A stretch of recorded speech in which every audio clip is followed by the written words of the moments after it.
Folks, Black Star Network is here.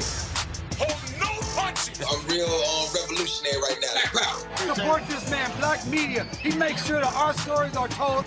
Thank you for being the voice of Black America, Roland. Stay black. I love y'all. All momentum we have now, we have to keep this going. The video looks phenomenal. See, there's a difference between Black Star Network and Black-owned media and something like CNN. You can't be Black-owned media and be scared. It's time to be smart. Bring your eyeballs home. You dig?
Folks, today is January 19th, 2026, coming up on Roland Martin Unfiltered, streaming live on the Black Star Network. It is the national holiday of the Reverend Dr. Martin Luther King Jr.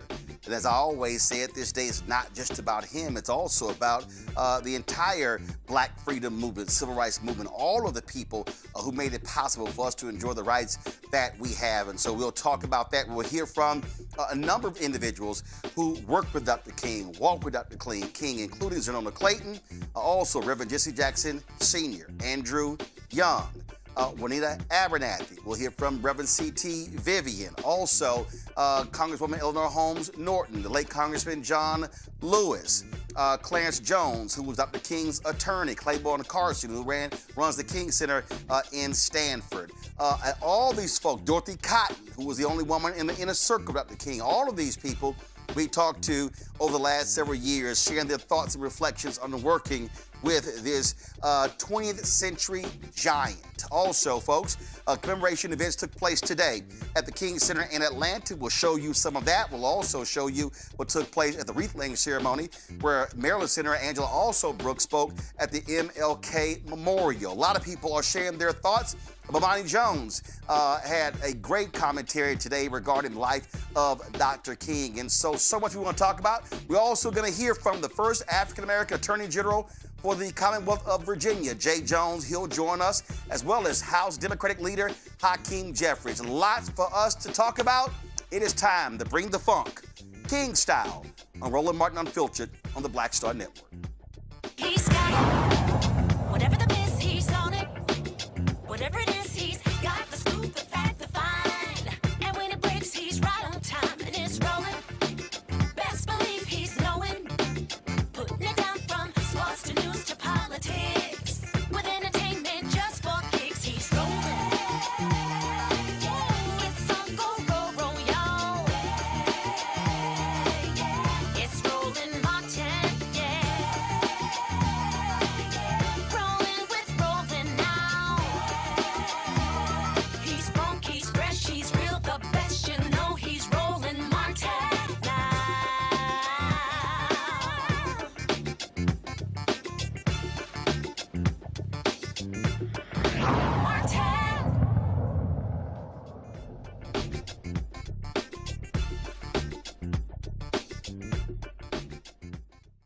Folks, today is King Day. It's a national holiday for the Reverend Dr. Martin Luther King Jr., of course. We are live today.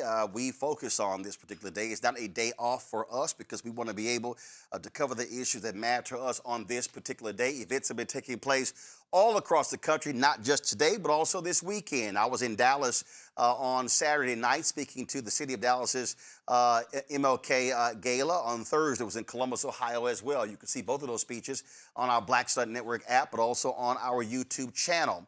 On Saturday, an inauguration took place in Virginia for Governor Spanberger, but also for the first African-American Attorney General for the Commonwealth of Virginia, J. Jones, Jr. And so he was inaugurated. He joins us right now on Roland Martin Unfiltered on this great day. Attorney General Jones, glad to have you back on the show. Having me, and I'm happy to be back as well. One of the things that I first want to say is that was a photo that I saw you posted on social media that actually I'm sure was quite emotional for you, and that you were getting dressed for the day, and your mom was assisting you putting on your dad's cufflinks. He, of course, a giant in the legal circles in Virginia, passed away during the campaign. So it had to be quite emotional for you to be thinking about him on Saturday. You know, his presence loomed very large over the day, and my father was my best friend and, you know, someone who I leaned on very heavily over the course of my life and my political career. And, you know, I'm just so proud of his legacy. To be one of the few people in the history of this Commonwealth to have served in all three branches of government. You know, his legacy looms large, and I carry that with me every single day. My mother is a giant in her own right. She is a juvenile and domestic relations court judge in Norfolk, which is my hometown. And to put his cufflinks on me that day and then have her administer the oath was a very poignant thing for our entire family. But it was so special, and I'm just happy that my two boys and my wife, Mavis, were able to be standing up there with us as we assume the office of Attorney General. This is that photo that you posted on Twitter.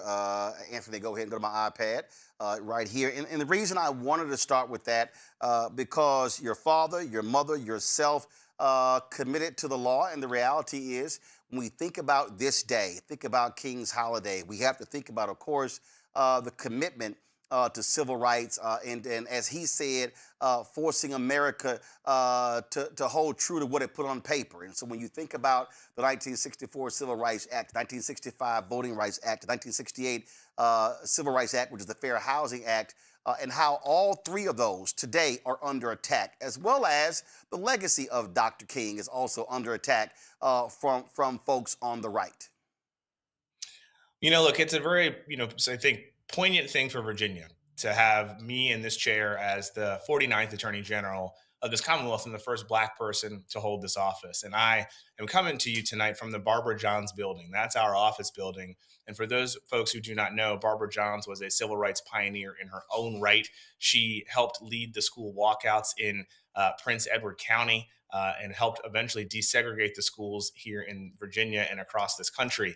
And in the building, over the doorway, three words have been inscribed in marble: equality, opportunity, and justice. And that is what we are striving to do here in Virginia, to live by those tenets and to live up to the example of Barbara Johns and Dr. King. We know we have a lot of work to do. And my team of exemplary public servants, people who are dedicated to this state and our best interests, have gotten to work so that we can protect Virginians from the federal overreach that we're seeing that makes us all less safe and less secure, to put money back in people's pockets, and to keep our communities safe too. So we're taking their example, we're living up to their values and their ideals, and we're trying to make our communities just a little bit better than they were yesterday. You mentioned Barbara Johns, and recently, of course, a statue of her was unveiled in the U.S. Capitol, replacing that of the white domestic terrorist and traitor, General Robert E. Lee.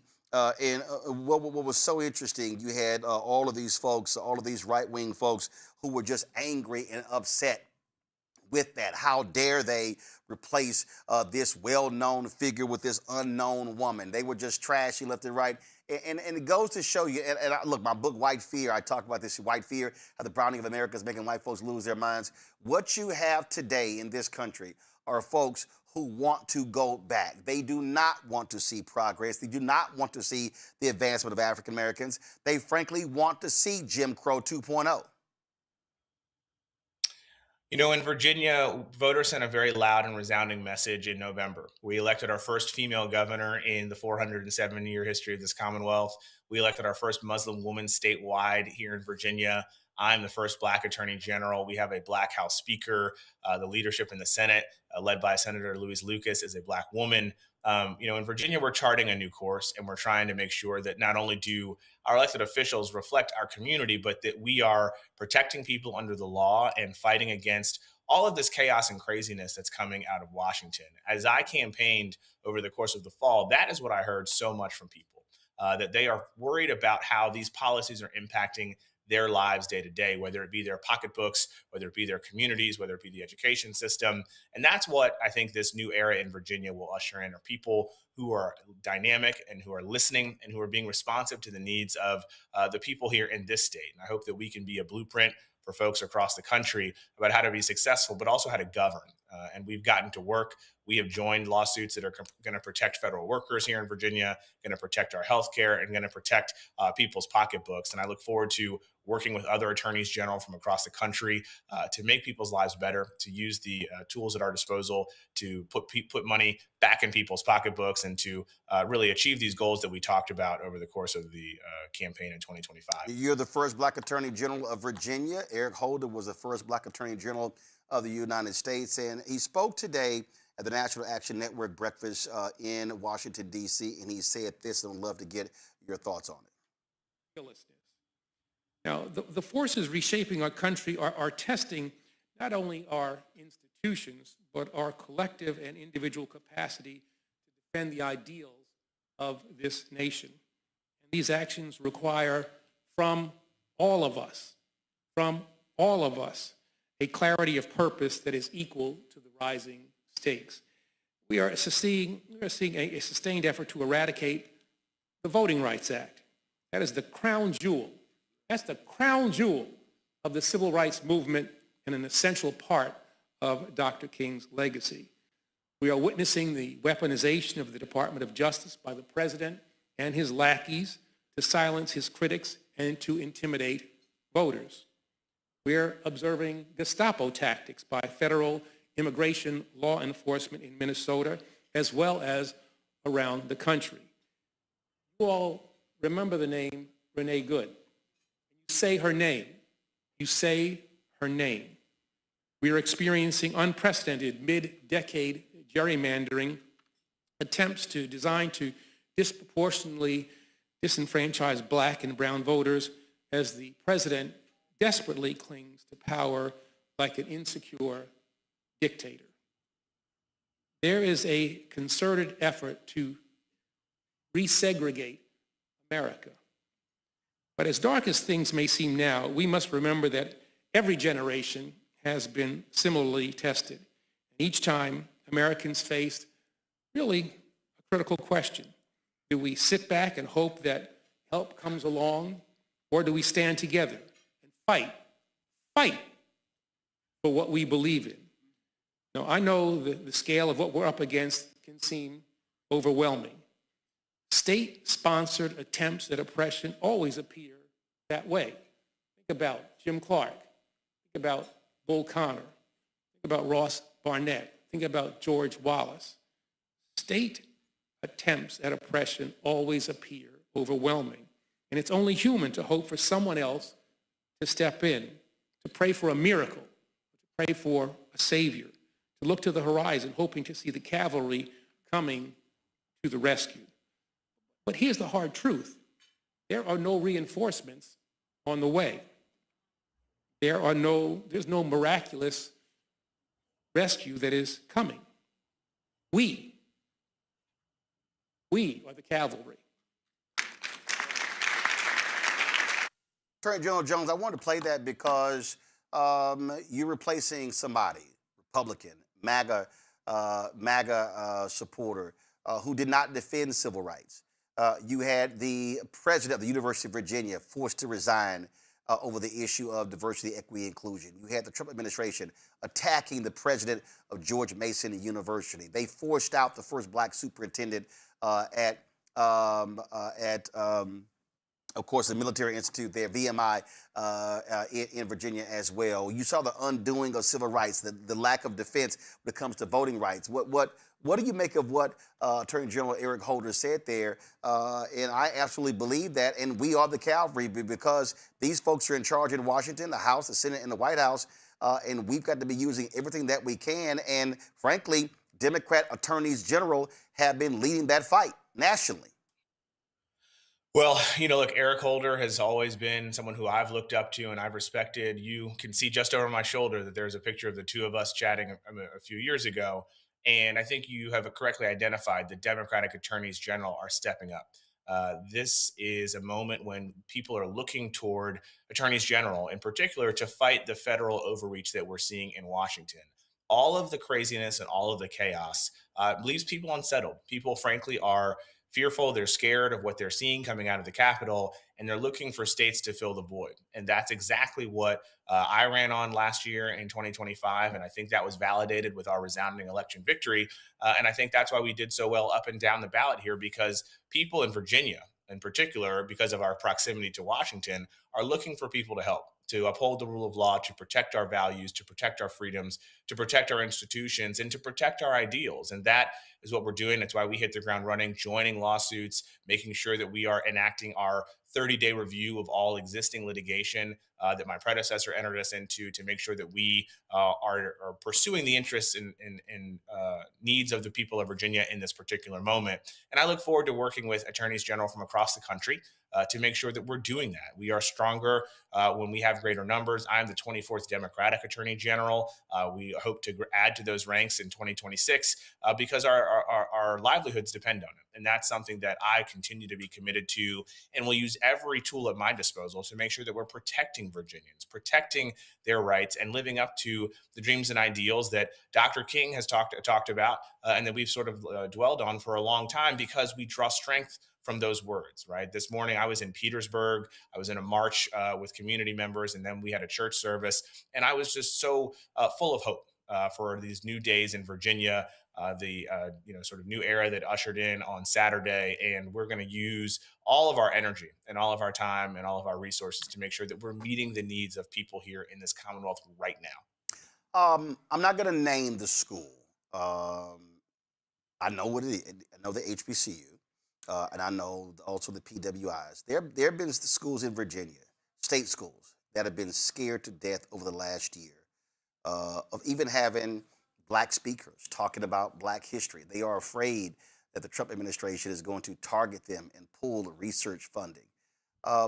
What do you say to colleges and universities in Virginia who are scared to death of this MAGA administration targeting universities, who invite black scholars and black historians and having black history discussions? I mean, these people are targeting books and things along those lines.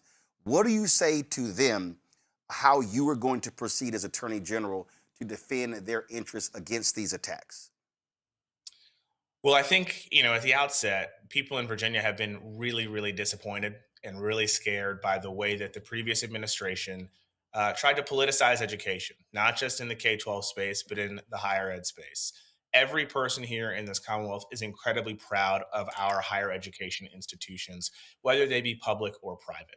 And frankly, as Attorney General, my job is to represent these universities. And my commitment has been to providing top flight legal service so that these universities can do what they do best, which is educate our students. And that is what we're going to do. We're going to make sure that we're supporting these places, working with these institutions to give them the legal advice that they need and that they deserve. And we're not going to use our students, our teachers, administrators, our educators as political pawns. Those days are long gone. We have a commitment to our people. We have a commitment to our students. And I look forward to working with the leadership at universities across this Commonwealth to figure out the best way for us to meet the needs for our students so that we can develop this talent, keep them here in Virginia, and continue to grow our economy. That is something that Governor Spanberger remains committed to. She just talked about that tonight in her State of the Commonwealth. And I think House of Delegates and the Senate of Virginia are all in line with that mission, because that's what the voters told us last year, that they were tired of this politicization of our education systems and our students and our teachers and our parents and our administrators. We should be working together to find solutions to improve our education system, not pitting these groups against each other to get headlines, to get cheap headlines, and set our students back. Got questions from my panel. Dr. Ome Congo Debingas, a senior professor of lecture, School of International Service at American University, author of Lies About Black People and How to Combat Racism out of D.C. Dr. Avis Jones-DeWeaver, author of How Exceptional Black Women Lead, Unlocking the Secrets to Creating Phenomenal Success in Career and in Life, co-founder and editor-in-chief Max Black's Media. Out of National Harbor. Joining me in studio, Cameron Trimble, CEO, Hip Politics Media, former White House senior advisor. All right, let's get it going. Cameron, you first. Your question for Attorney General Jay Jones.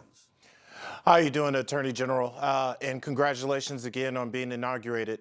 My question, it pulls on the thread that Roland was talking about, in the sense that it really feels like it is the states versus the federal administration in so many different ways.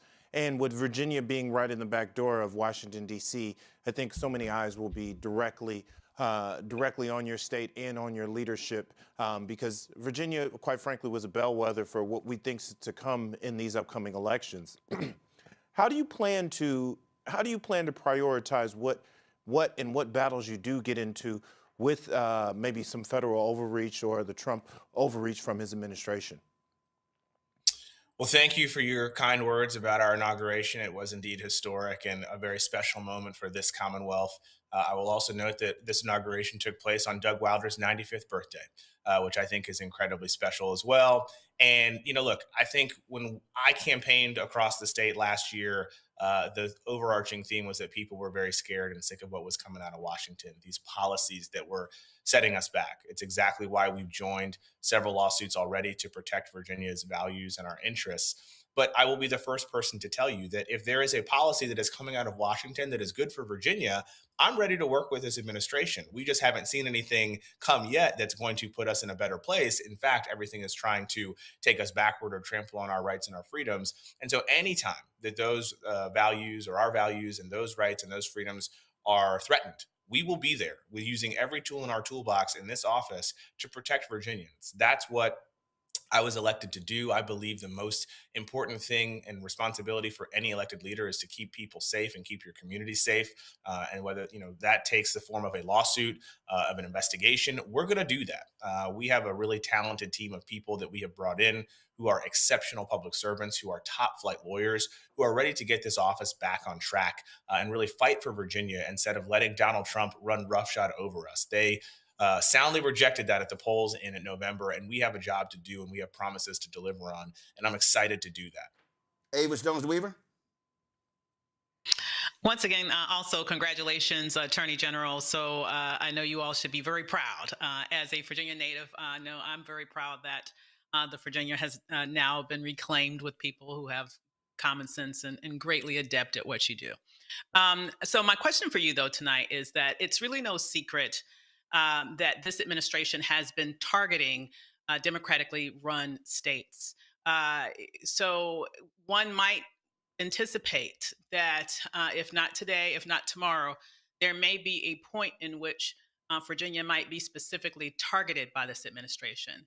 Are you all foreseeing that as a possibility and starting to, in essence, get some ducks in a row in the way of figuring out the best way to protect Virginians from what we are really seeing as the real-time tyrannical federal government?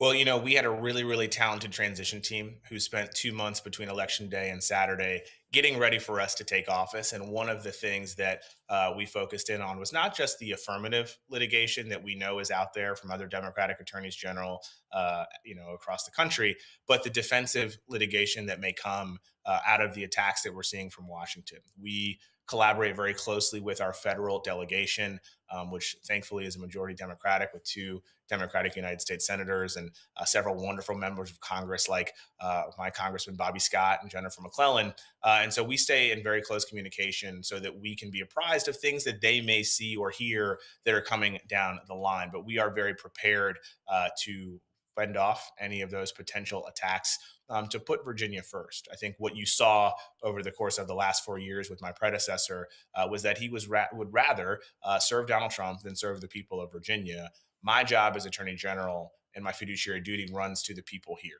And so whatever form that takes to protect them and to protect our values and our interests, we're going to do that. And so we are girding ourselves for any potential outcome. But right now, we're trying to be aggressive and we're trying to make sure that we hit the ground running, which is exactly what we did to put Virginia back in a better standing after being, I'd say, left behind by the policies of the Trump administration that were sanctioned by my predecessor for far too long. Congo. Congratulations once again. This is just an amazing feat that you accomplished. My question is, what advice do you have as it relates to other Democrats going into the midterms? Because not only did you just clear house as it relates to Democrat election, but the diversity is just so incredible. And Democrats are getting advised to run away from their base. Some are saying run towards their base.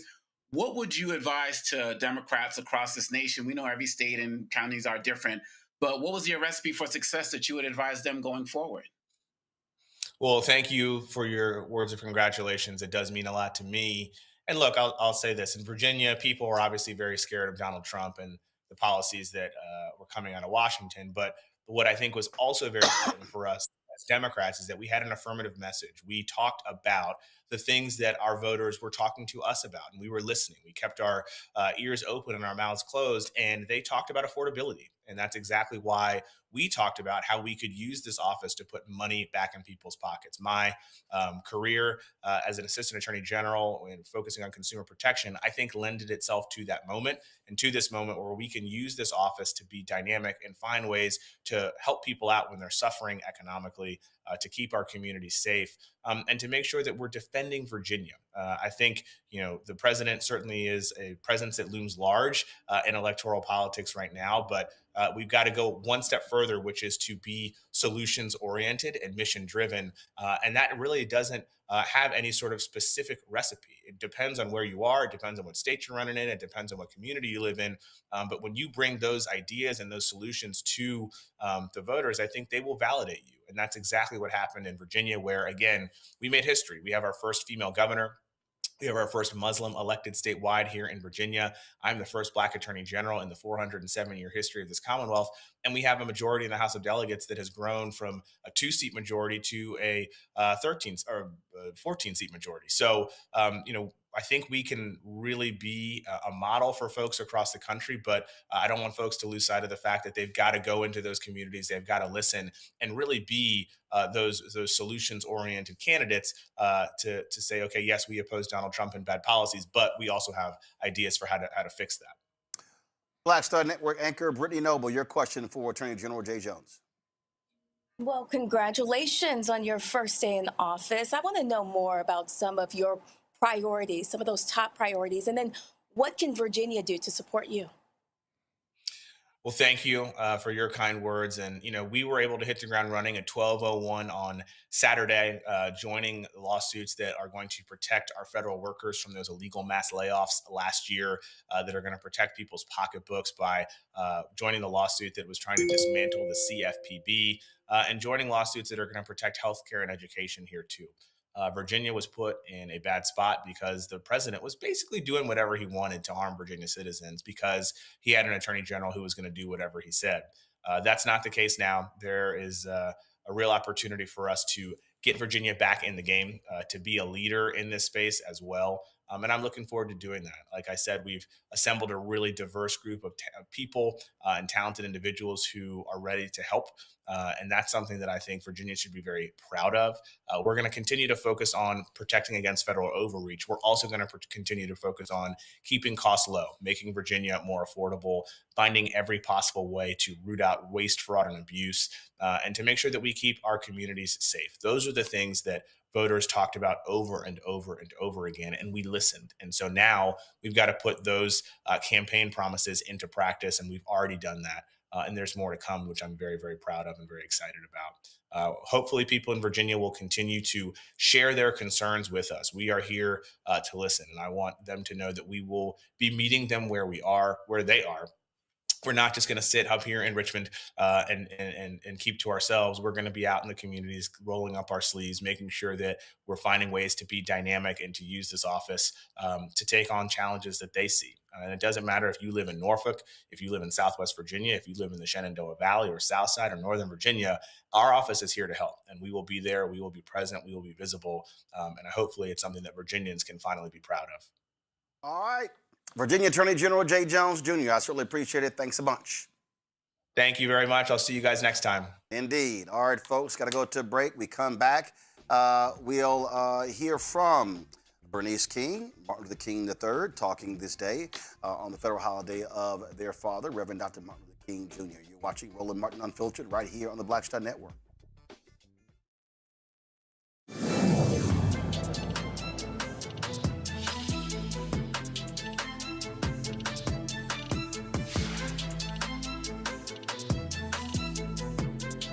Next on the Black Table with me, Greg Carr. America is being reshaped in real time by a group of 6 people, unelected and without any checks and balances. By the end of the current Supreme Court session, education, the workplace, who gets to elect our leaders, and so much more could radically change. This week, we reconvene our legal roundtable and look at what the new America may look like and how we should respond. That's next on the Black Table, right here on the Black Star Network.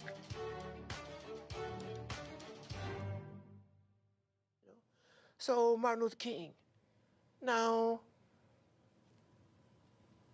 for Martin Luther King, who was the main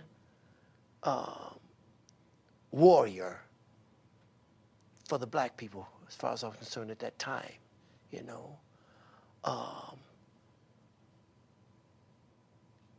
I wasn't as surprised that they killed him as I was when they killed Malcolm X.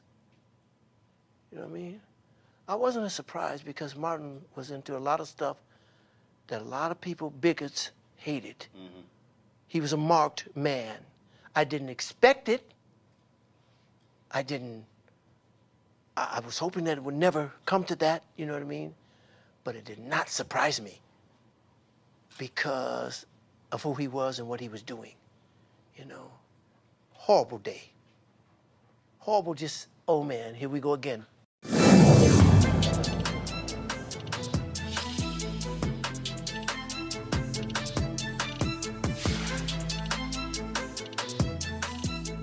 All right, folks, that was my interview several years ago with the great Smokey Robinson. All right, folks, joining us right now is House Democratic leader Hakeem Jeffries on this MLK 2026. Congressman, glad to have you back on Roland Martin Unfiltered. With you, happy King Day. Yes, sir. One of the things that absolutely drives me crazy on this day is when many of your colleagues on the other side post on social media and they post their quotes about Dr. King and they vote against his agenda. And what I always say is I don't want to hear folk on this day talk about King in this wonderful, nice way. You know, he was this, he was that, when they also oppose the agenda. If you're going to stand with King, then stand with King, but don't oppose the agenda, but then celebrate the man, because the man was about his agenda, which was poor people and disenfranchised people. That's exactly right. All manner of social media posts you'll see coming from my extremist colleagues on the other side of the aisle trying to lift up Dr. King as if they are interested in his life, his leadership, and his legacy. When we return to Washington tomorrow, they'll be doing everything they can to undermine voting rights, civil rights, racial justice, social justice, and economic justice. And Roland, as you know, this is just consistent with their general hypocrisy. I mean, this is the same group of people in many instances. I'm not questioning anyone's faith, but they go to church and they pray on Sunday, and then they come to Washington, D.C., and they pray, P-R-E-Y, on the American people, the weak, pray on the poor, the sick, the afflicted, the least, the lost, the left behind, pray on Social Security, Medicare, Medicaid. This is their legislative agenda. and yet they pretend as though they are following the teachings that have urged us to look out for the least of these amongst us. Well, I will call out them on their faith because one of the things that they do is they love the Catholic Church when it comes to their position on abortion, but they despise the Catholic Church's position on the death penalty and standing up for the rights of undocumented workers.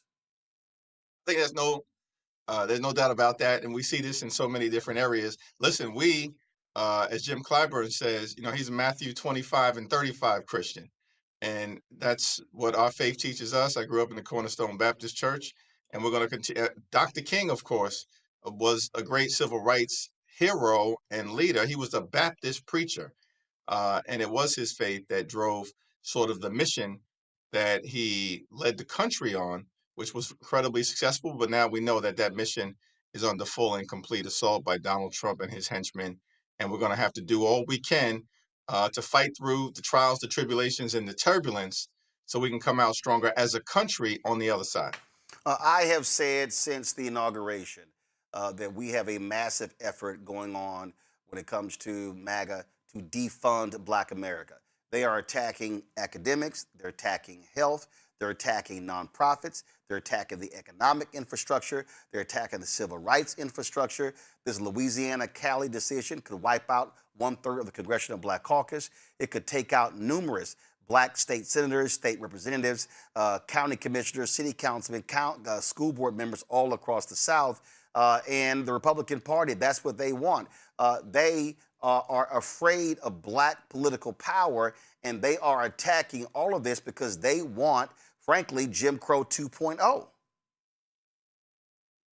I've often observed that while Jim Crow may be dead, he's got some nieces and nephews that are alive and well, running around the country trying to seize power. We want to move the country forward. They clearly are trying to turn back the clock. We want to bring people together. They are regularly trying to tear us apart. And we, of course, have always believed in truth and reconciliation. These extremists want to erase Black history, erase civil rights history, but we're not going to let them do it because Black history, we know, is American history. And we need to lean into that history now more than ever.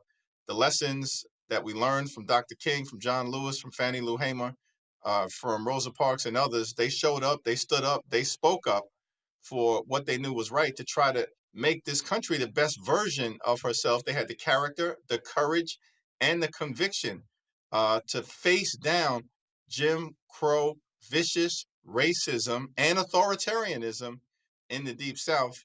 But now, of course, you got some people within this administration, inspired by the person who actually is sitting at 1600 Pennsylvania Avenue, who want to rip away all of the progress that has been made. We cannot let it happen. We're going to make sure that there are free and fair elections in November.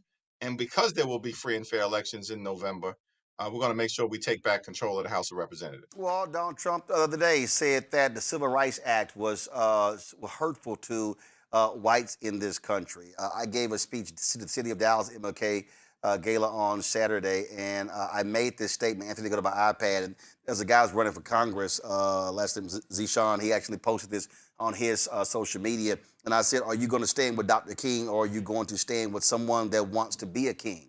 And that's what we're dealing with. Donald Trump has no respect for Congress. He has no respect for laws, no respect for the judiciary, no respect for anything. He told the New York Times the only thing stopping him, he said he can do whatever he wants. The only thing stopping him is his own morality. And so he has no respect whatsoever. And so what do you say to people in terms of how Democrats are going to counter him and that MAGA agenda this year in 2026? And what should folks be focusing on in these primaries and, of course, the general election? What's important to us, you've got affordability and you've got accountability. On the affordability side, listen, Donald Trump was able to lie his way back into office by promising that he was going to lower costs on day one. Costs haven't gone down. Costs have gone up. Life is more expensive in the United States of America. Trump tariffs are imposing thousands of dollars of additional costs, and he's done nothing to lower the high cost of living. We'll focus on that to try to bring about a country where when you work hard and play by the rules, you can live a comfortable life, an affordable life, and a good life. And we define that clearly. Good paying job, good housing, good health care, good education for your children, and a good retirement, which means keep your hands off Social Security and Medicare. At the same period of time, there's got to be accountability. Congress, as you know, Roland, you talk about this often, is not supposed to be a rubber stamp for the president's extreme agenda in this case, but a check and balance on an out of control executive branch. Now, even though we're in the minority, we've been governing in many instances as if we were in the majority, including earlier this month, forcing an up or down vote on a straightforward extension of the Affordable Care Act tax credits for 3 years and got 17 Republicans to join with every single Democrat. Our view is that we have a broken healthcare system. We've got to fix it. We got to roll back the cuts that they've made to Medicaid, roll back the cuts that they've made to nutritional assistance. They literally rip food out of the mouths of hungry children, seniors, and veterans. And they did that as part of their one big ugly bill so they can enact massive tax breaks for their billionaire donors. We're going to focus on everyday Americans, working class Americans, and middle class Americans. A couple more minutes left, and I'll ask you this here. What African Americans are also asking is, in terms of, let's say Democrats regain the House in November. Let's say you win that back. Black folks are saying, hey, how are you going to speak to our agenda? The reality is you need significant black support in a lot of these congressional races, especially these U.S., also on the U.S. Senate side, races in Georgia, in North Carolina.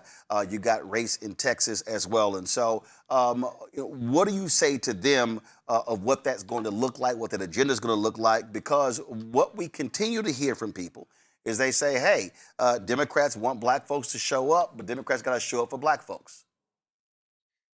Absolutely. And listen, we've got to have a robust racial justice agenda and economic justice agenda. On the racial justice side, clearly, some of the things that need to happen is to shore up the Voting Rights Act and the Civil Rights Act, the efforts to roll back the progress that has been made right at the top of the list.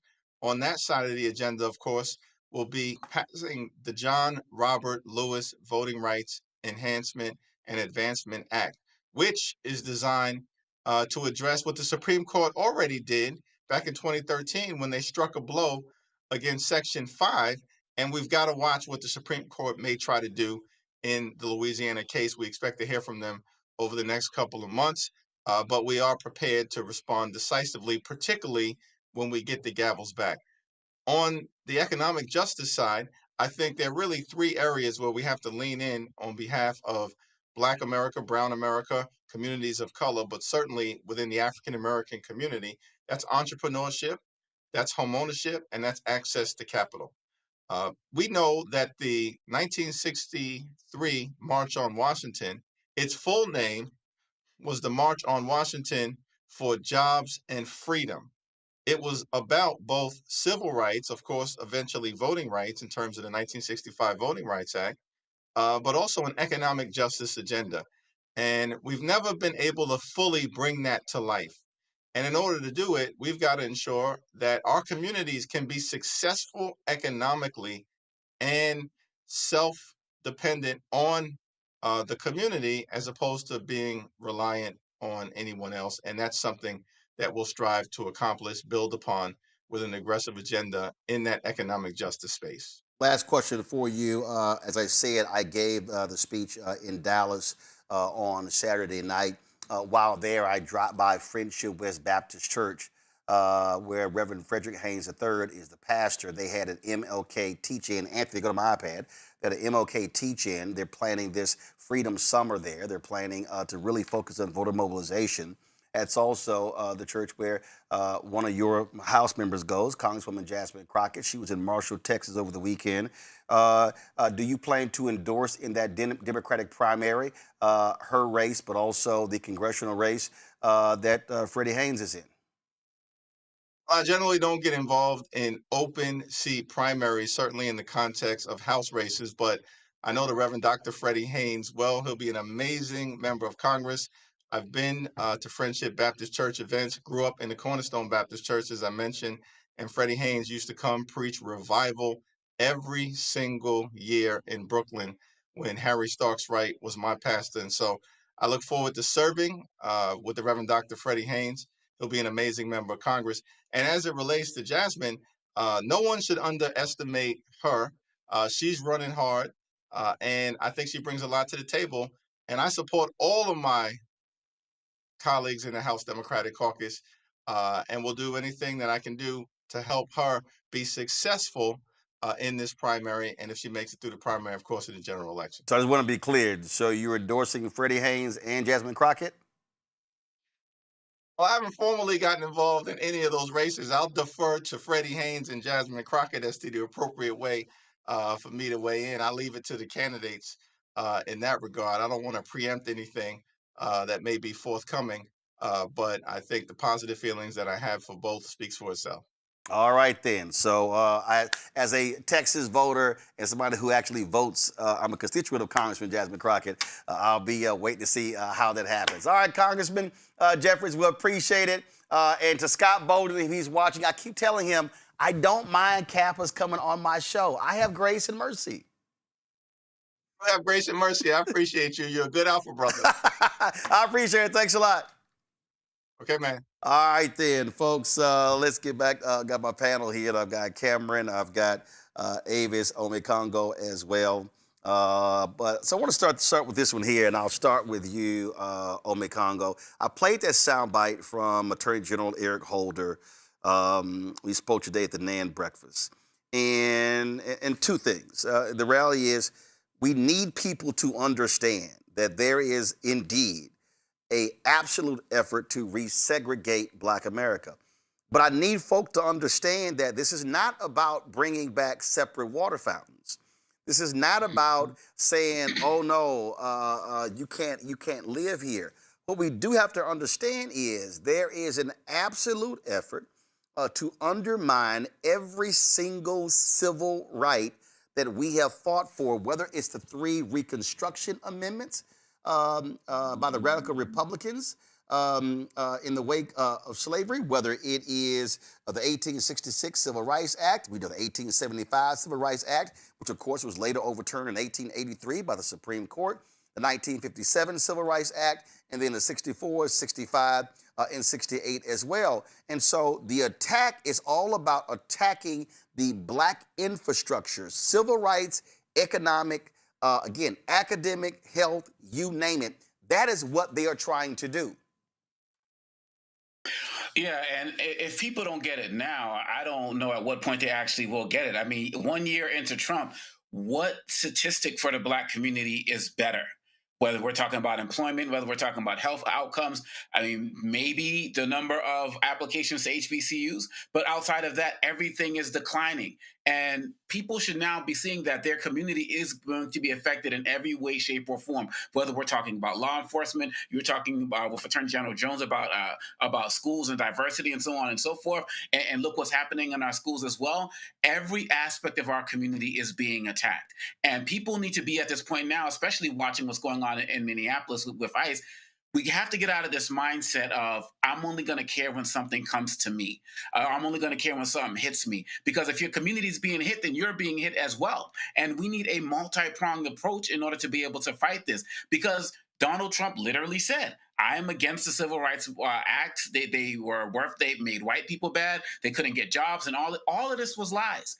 But he said it because enough white people thought it all of their lives and were always against it. And so he's given them permission structure upon permission structure in every space that they occupy, whether as a boss, as a principal, as somebody running a bank, to be discriminatory and be unapologetic about it because they know there's an FBI, a Justice Department, and an administration that's going to condone it in every way, shape, or form. If we don't wake up now 1 year into Trump, we should have woke up during the first administration like we were here on the Black Star Network. I don't know what else it's going to take, Roland. Avis, I mean, we are making this perfectly clear to folks as much as we can. Anthony, go to my iPad. Look at this here. Donald Trump is the first individual occupying the White House who doesn't even acknowledge Reverend Dr. Martin Luther King federal holiday. This is the first time it has happened since Reagan signed the holiday, and of course, even the departure from his first term. Bottom line is, that's all by design. They do not give a damn about Black folks, and they want to attack Black folks at every turn. And Black folks had better wake up And I'm sick and tired of hearing these black folks who say, oh, I'm going to sit, I'm tired, I'm going to sit out, I'm going to stay on the sideline, all this sort of crap. They are coming after your ass as well. And so I don't care whether you're on the corner, I don't care whether you're in the C-suite, I don't care whether you are blue collar, whether you are white collar, whether you got a degree or not. We see they are coming after Black America, period. Absolutely. And they have already come after Black America. This is not just a future projection conversation.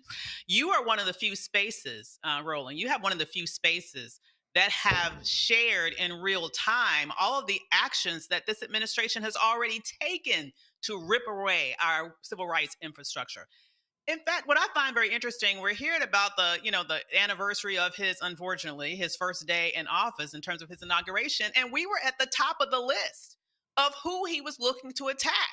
Before they had any ICE raids, he was sitting there signing executive orders that was completely obliterating our advancements in civil rights in a number of different ways. Even to the point of actually signing a civil rights, an executive order that would say that it's okay to discriminate specifically for federal contractors, that it's okay to have segregated facilities as federal contractors. It has been that egregious. And so, yes, all the other things that you mentioned are true. We see what's happening with the unemployment rate. We're seeing what's happened to federal workers that are disproportionately Black. We're seeing what's happened with DEI and how that has trickled down in terms of impacting, I believe, not only the culture in corporate America, but also the hiring patterns and promotion patterns in those spaces as well. So all of those things are real. But what we need to make sure that we do is use the power that we still have in terms of our voting power, because we have a midterm election that's coming up. And if we don't do everything we can to get these people out of office, not only in the House, I think we also need to go for the Senate. We need to really make some sort of major shifts in order to put a stop to this train. And that's the only power that we have right now until we get him completely out of the White House.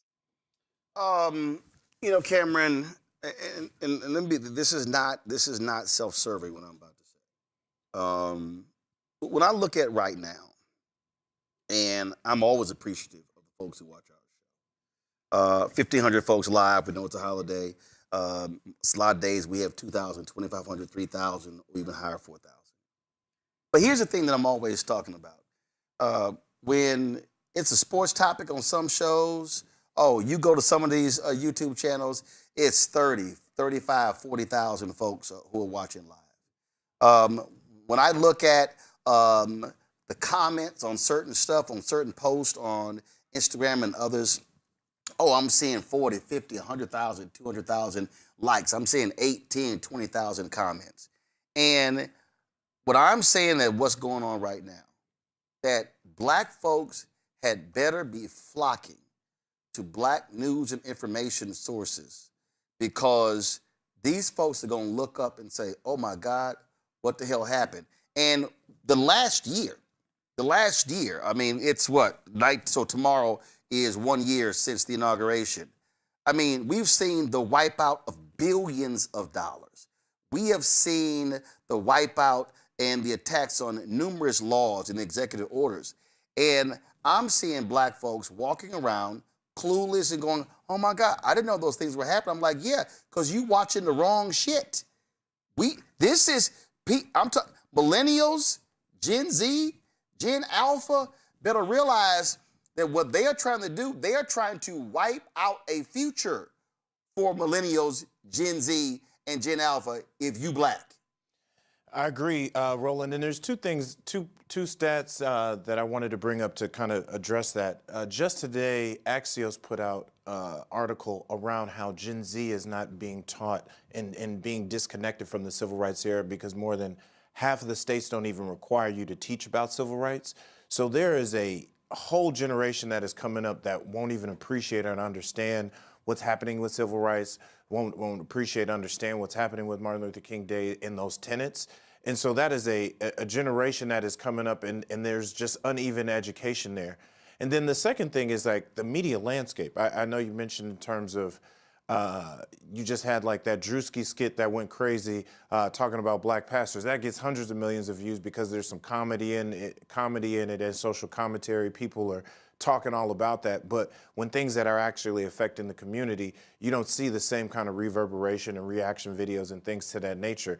I think part of it is the fact that people are looking for some escape. I just think, quite frankly, people are just looking to get away and get some sports and some escape. Here's my whole piece. I get the escape part.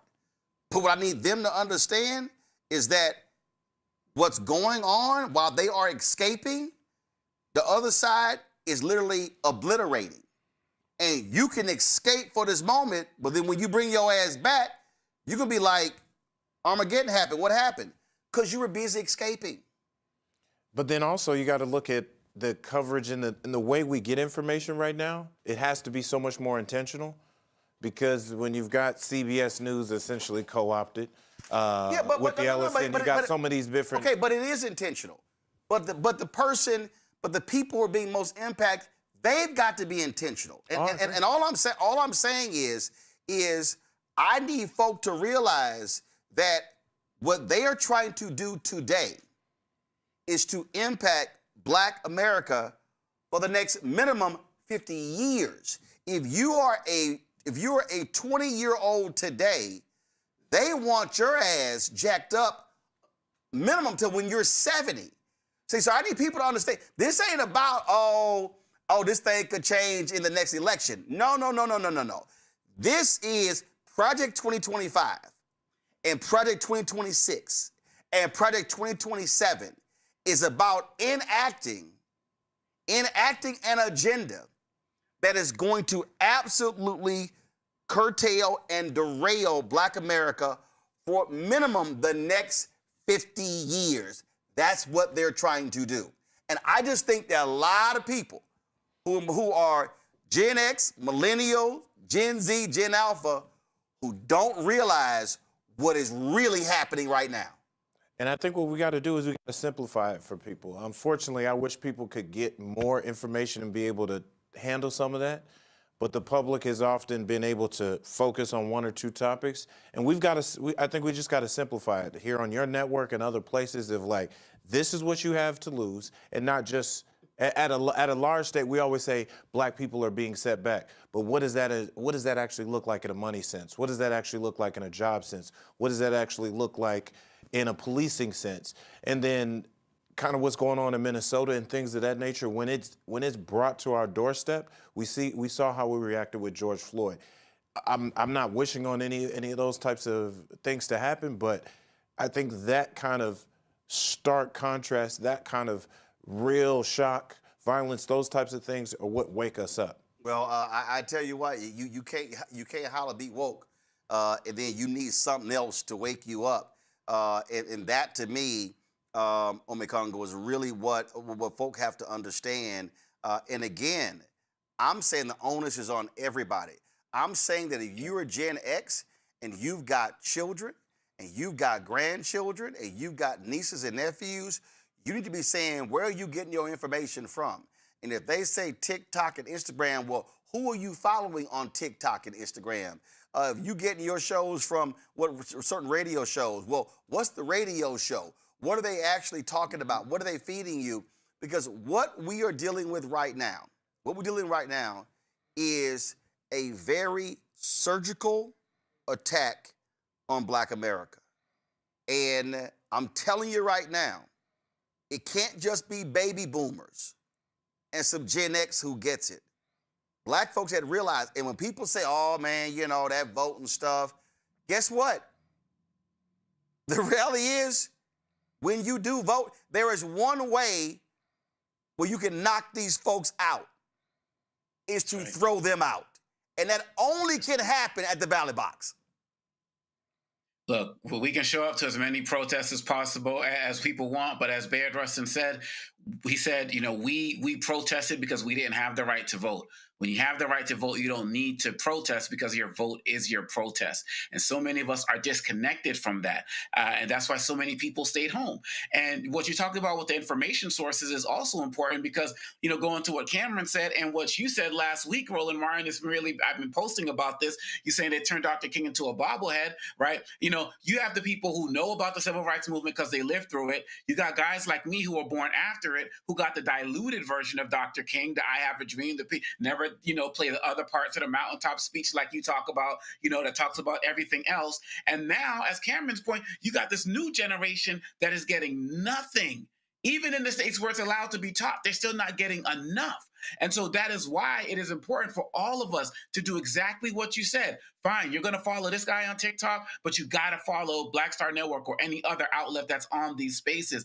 We have to direct them to these spaces. The newspapers we read, most of them are gone or in some online space. And so if we don't know where the spaces are on Facebook and Instagram and other and fan base, which is, doing a lot of this work, we have to find it and show it to them. Because a lot of the kids, they will listen if they're steered towards something. But a lot of us have this mentality, oh, they just don't care. They just want to play music and go party. Many will listen if we don't give up on them. You know it all the time, Roland. You run into middle school students, high school students who listen to you or listen to you in the car with their parents. We can't give up on this generation because there's already a whole infrastructure pulling their attention in the opposite direction, which is away from our history and away from our culture, which makes it easier for them to undermine us. And we have to keep fighting that. So, Avis, the article that Cameron referenced, it was an Axios article. This is what it was. The civil rights era is losing its grip on young Americans. It says the civil rights era is no longer the central reference point for how many young Americans understand race, justice, power, a generational shift reshaping politics, education, and activism in the U.S. Well, first of all, duh. I mean, let's be perfectly clear. If you talk about the civil rights era, officially, if you will, you're talking about December 1st, 1955, Montgomery bus boycott through Dr. King's assassination.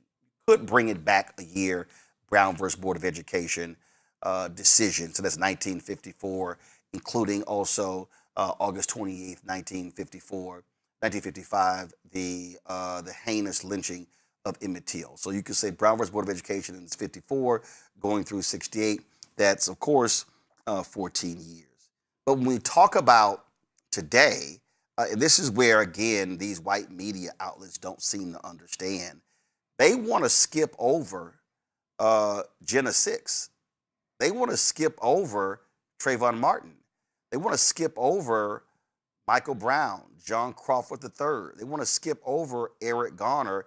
And then so basically how they want to frame this, they want to frame this as civil rights era and then George Floyd.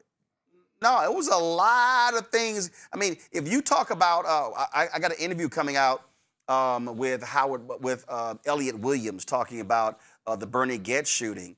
And listen, Bensonhurst and all that stuff that was happening in New York in the 90s. And so it's a whole lot we can talk about here.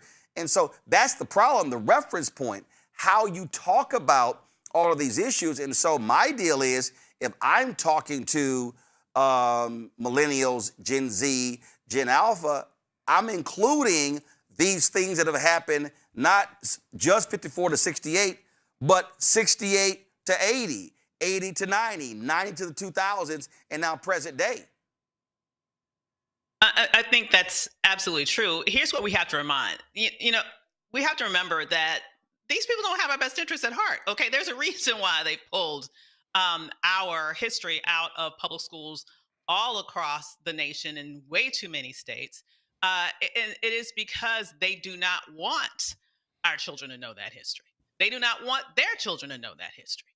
And there has been some other research that suggests that the less specifically Black young people know about their own history, the more likely they are to vote to be in favor of Donald Trump, for example.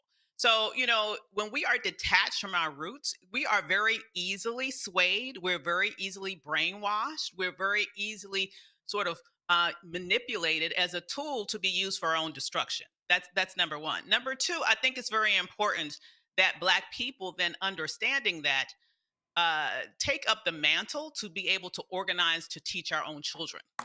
We cannot wait for the public school systems to get this right, particularly throughout the South. I don't expect Texas, honestly, to ever change in my lifetime. I'm not holding my breath for anything to change in terms of the curriculum in Florida. But Black families in Florida and Black families in Texas and all over can get together and organize Saturday academies and teach our own history, because that's what we need to do. And then thirdly, I would say that in terms of young people, let's not write them all off. Now, I'm the mother of a Gen Z. I'm the mother of a millennial.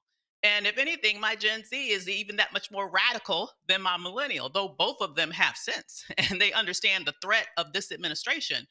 But the main frustration of my Gen Zer is not that he doesn't want to vote. He will vote, but his frustration is that he doesn't see the Democratic Party fighting enough. He wants to see more action in the Democratic Party. He wants to see the Democratic Party be more aggressive. They aren't aggressive enough for him.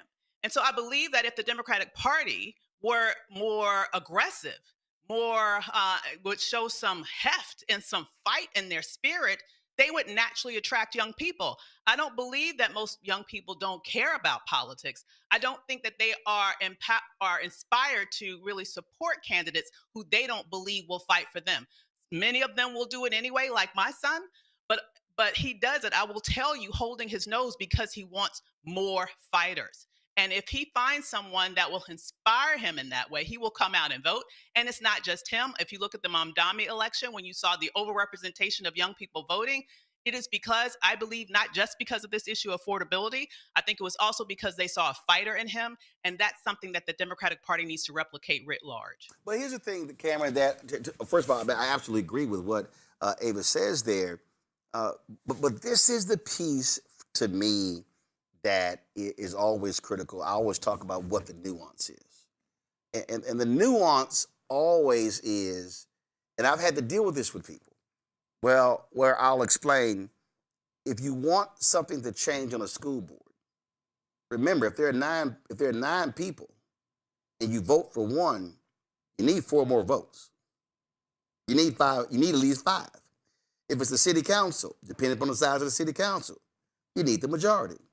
What I'll say is, I think back to 2025. There was a lot of people who were saying, Democrats, what y'all gonna do? Sitting there going, do you not know who controls the House, the Senate, and the White House? And the key, though, I think, this is where it jumps out, to the point that Ava's just made. When you do have the power, do you use it?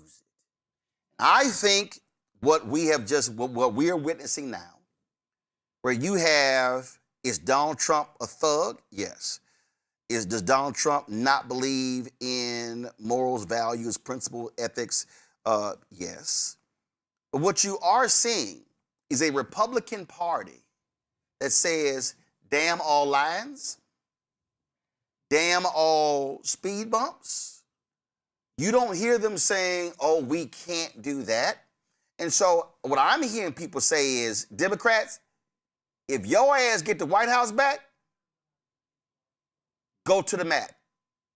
If you get the House and the Senate, I don't want to hear this bullshit. Oh,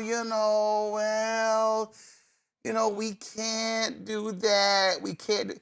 If there is one thing that we see with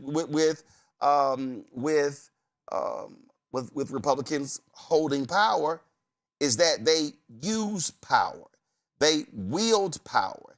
They actually execute an agenda, and they say, damn everyone else, we're going to do it. That is the lesson that Democrats had better wake up. And look, Democrats don't have the same league that the Republicans do, because you're either right or hard right. But Democrats had better understand, if you get control of the House, yes, Trump can veto. If you get control of the House, if you were able to somehow get control of the Senate, what Democrats can't pray for is a Fetterman ends up acting like a cinema in a mansion. Let's say Democrats get 51 seats in the Senate. Let's say they win North Carolina and they win Georgia. They upset Collins in New Hampshire, and let's say they're able to win the Senate seat in Alaska or Iowa, or by God, by miracle, win the seat in Texas. And all of a sudden, you somehow look up and you got 51, 52, 53. The scare for a lot of people is you're going to have 2 or 3 weak-ass centrist Democrats who hold up progress. That also, I think, is what Avis is saying. I think it's a couple things. One, they've got to get there. And I'm a creature of campaigns. And the campaign rhetoric, even when you hear it now, or the rhetoric you saw during the government shutdown started to build up, and that energy started to build up. But people are not voting for people who are non-fighters. If you were not coming out saying these things, right? Like the norms be damned. I mean, I come from a different time, but when I got into politics and when I got on the Capitol Hill, it was right as the Tea Party was coming along. And I watched how that first year pre-Tea Party and post-Tea Party, how so many of those norms are thrown out the window, and you still had so many of a contingent of both Republicans and Democrats who said, hey, we're working and we're going to still try to be bipartisan. We're still going to talk to the American people as if it was pre-Tea Party times. Pretty soon they caught up and they realized that wasn't the case. I think what we have to learn, and this is not just Democrats, this is just a people thing. If people do not see you fighting and see you throwing out those norms, seeing you name people, see you name what you're going to do, consistently fight back. The reason why the Jasmine Crockett's and the Gavin Newsoms have at least been getting so much energy online is because they're with the times. They're using culturally relevant language. They're speaking directly to people, and they seem to be fighting. They're both leading with policy, leading with attitude, leading with energy, and they're leading with laughs. Because to our earlier point when we were saying people are looking for some escape, well, I hate that we got to turn politics into some level of entertainment, but you got to realize what people are paying attention to and responding to, and we have to do that. Because we have to get there before, and then if we get into office, it doesn't need to be just pushing these bills through. You need to name these bills salacious bills so people understand. No, this bill is taking something back. This bill is fighting something there. We need to make these public stands not just in the pit of the House or the floor of the Senate, the floor of the House. We need to be in the streets. Like this is a modern media, digital first, 360, all on assault that starts in this election season. And then the moment we get elected, wherever you are, you've got to be on board. And for those centrists and those people who get scared, because you get some people who get, I barely got elected, or I'm in a more conservative state, I can't do what Mondani did or Gavin Newsom did. Well, then all those who can and use more of their what we call political capital, they got to put that out there and shield some of those. But they better get those people in line to make sure at least those votes follow. Absolutely. All right, folks, got to go to a break. We come back. More on Roland Martin Unfiltered on the Black Star Network here on MLK Day 2026. Don't forget to support the work that we do. Join our Bring the Funk fan club. If you want to contribute to our Bring the Funk fan club via Cash App, use the Stripe QR code. You see it right here. It's also for credit cards as well. Checks and money order. Make it payable to Roland Martin Unfiltered, P.O. Box 57196, Washington, D.C. 2037-0196. PayPal is R Martin Unfiltered. Venmo's RM Unfiltered. Zelle, Roland at RolandSMartin.com. Roland at RolandMartinUnfiltered.com. We'll be right back. When Dr. King called me up and said, I'd like to meet with you. You don't know me, but I have a request to make, and I'm coming to New York. I'd like to talk with you. And we met in the basement of the Abyssinia Baptist Church in what should have taken, according to him, 20 minutes. I'd like to meet with you. You don't know me, but I have a request to make, and I'm coming to New York. I'd like to talk with you. And we met in the basement of the Abyssinia Baptist Church in what should have taken, according to him, 20 minutes. Took 4 hours. And when that meeting was over, I was in his parade forever. When I talked to A. Philip Randolph, when I talked to Eleanor Roosevelt, I can go on with a list of celebrity and the power of that century that touched my space, that said, you are worthy, that said, you help us. We delight in what you do. We are rewarded by it. Our causes are won because you brought a population to the table. Because when I did, sometimes I'd ask artists and they'd say no. I said, fine, let's make my next concert in behalf of Dr. King. And I would take time out in that concert to let Dr. King have the platform to speak on the issue. And most of the audiences would write me afterwards and say, we never expected it, but thank you for introducing us to Dr. King. Well, that's worth $1 million. And I am more rewarded by being in that space than I am being in the south of France, which incidentally I do occasionally.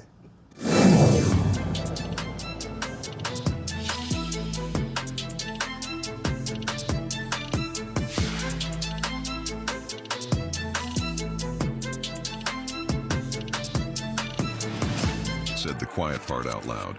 Black votes are a threat, so they erased them. After the Supreme Court gutted the Voting Rights Act in 2013, Republican legislatures moved fast. New voter ID laws, polling place shutdowns, purges of black voters from the rolls. Trump's Justice Department didn't stop it, they joined in. In 2018, his DOJ backed Ohio's voter purge system, a scheme that disproportionately erased black voters. Their goal, erase black votes and political power. Yeah, that happened. These are the kinds of stories that we cover every day on Roland Martin Unfiltered. Subscribe on YouTube and download the Black Star Network app. Support fact-based independent journalism that centers African Americans and the issues that matter to our community.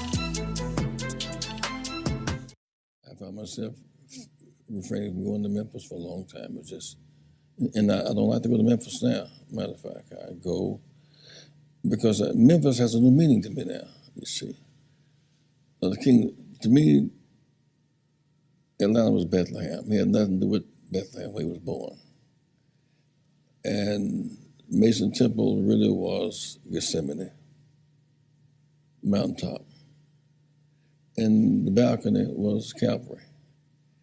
In a certain way, I can understand the Bible going back to Atlanta, but he went to heaven from Memphis. It happens to be the place where the poor blacks of the Delta of Mississippi and Arkansas and poor whites of Appalachia meet at that Mississippi River. That's where he died. That's where he left us. And there's still a story to be told about when blacks from the Delta of Arkansas and Mississippi and who picked cotton and coal miners who dig coal from find common ground, there will be a New Jerusalem, so to speak. So there's not to be said about Memphis as not just a place where he was killed, but as a resurrection site, because the resurrection does not take place far from the crucifixion. Memphis has lots of challenge, and there's a new kind of South now. You couldn't have had the Memphis Grizzlies behind the cotton curtain had we not been successful. Atlanta Falcons, Dallas Cowboys. You couldn't have had Toyota, Mississippi had we not been successful. We pulled down the cotton curtain and built a whole new world, a whole new South, which laid groundwork for many new things in America. So his blood fertilized the soil and created a whole new dynamic in American politics. All right, folks, Reverend Jesse Jackson Sr. there for an interview we did just a few years ago. Today, events took place all across the country. Here in the nation's capital at the NAN breakfast. They caught up with the MLK III. This is what he had to say on this day, the federal holiday for his father, Reverend Dr. Martin Luther King Jr. This is a very critical time.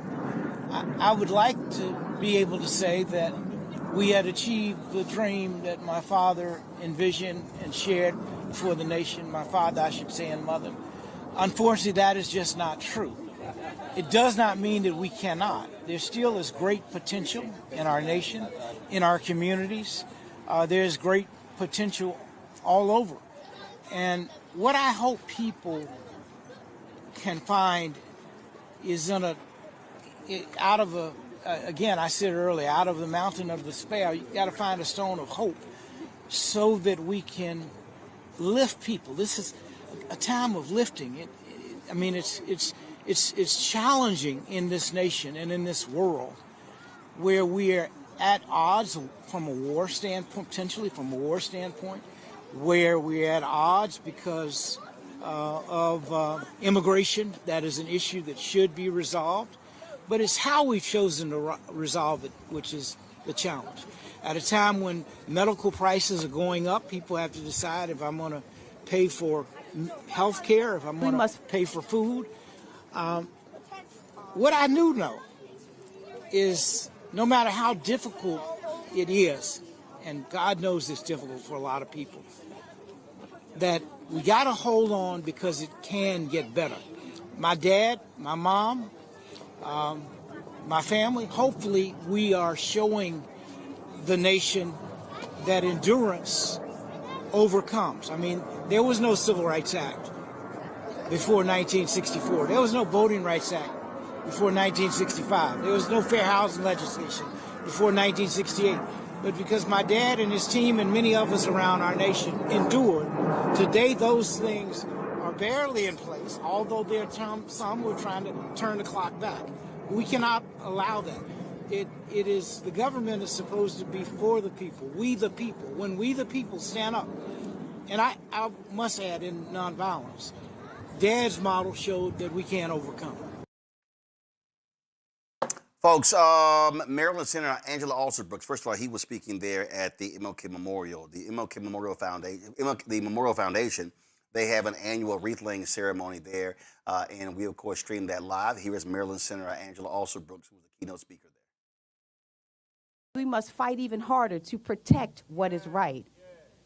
When people try to erase history and water down the impact that our ancestors had, it underscores how necessary it is to reject the lies about who we are. When deceivers spread false portrayals, hoping to divide a nation that simply wants this nation to live up to its creed, it's essential that we push back against this tool that keeps the unheard muted by injustice. That's why this ceremony is for us and for our commitment to this work. King's legacy doesn't just live in his words. It's kept alive through what his words inspire us to do. Because we can say injustice anywhere is a threat to justice everywhere, but do we move as if we believe that's true? Do we turn a deaf ear to someone's call for justice if it's inconvenient to our comfort?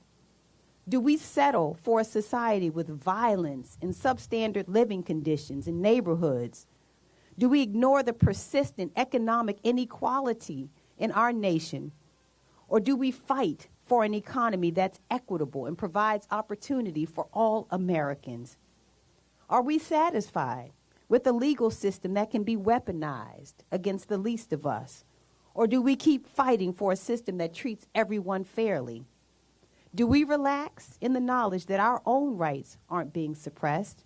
Or do we push back on the inhumane treatment of those from a different background?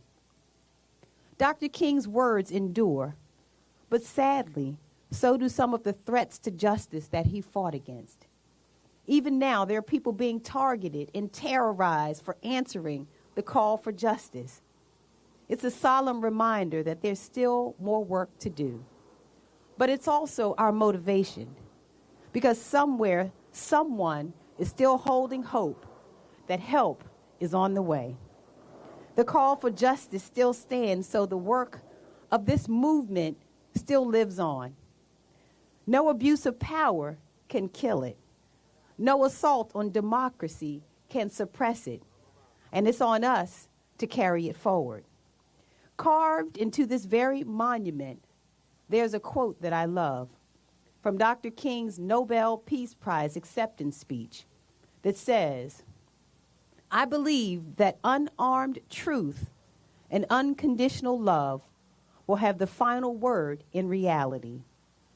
That is why right, temporarily defeated, is stronger than evil triumphant."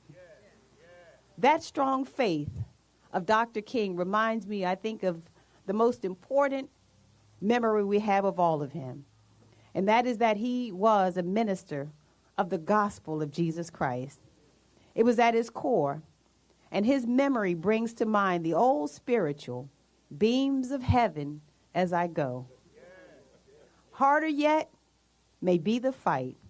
Right may often yield to might. Wickedness a while may reign.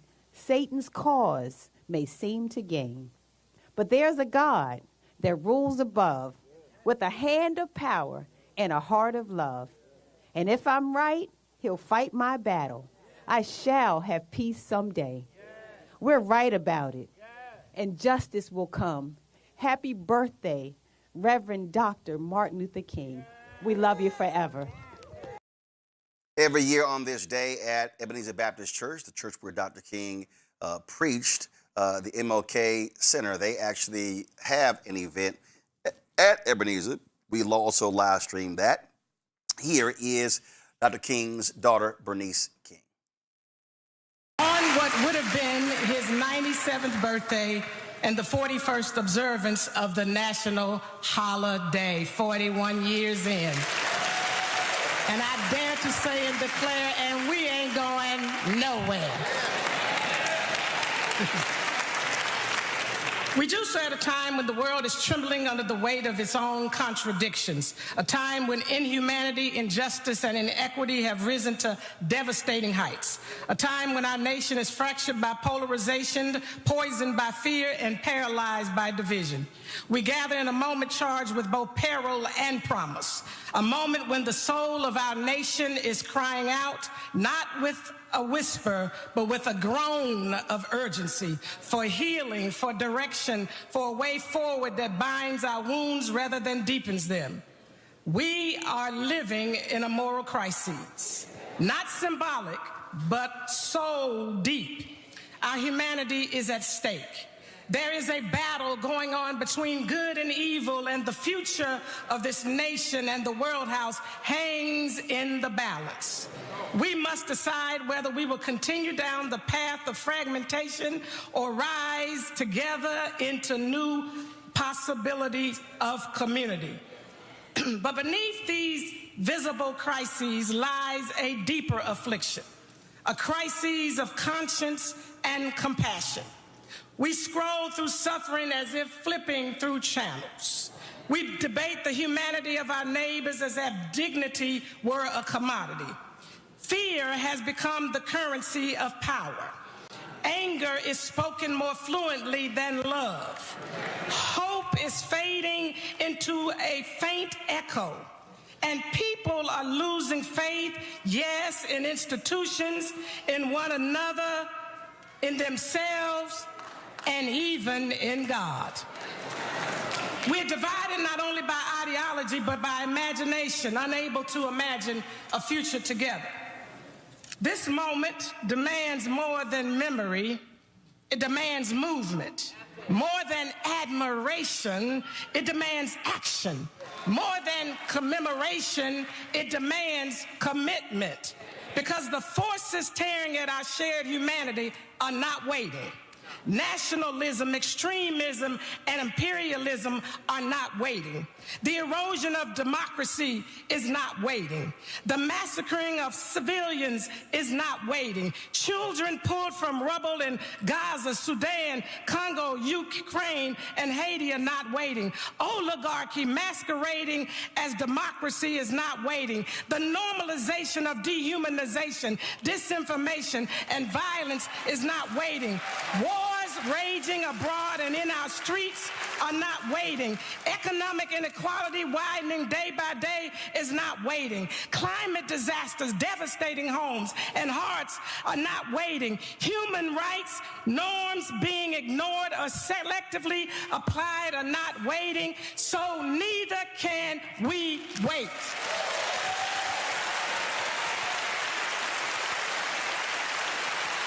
This is the hour when truth must be louder than fear. This is the hour when courage must be stronger than convenience.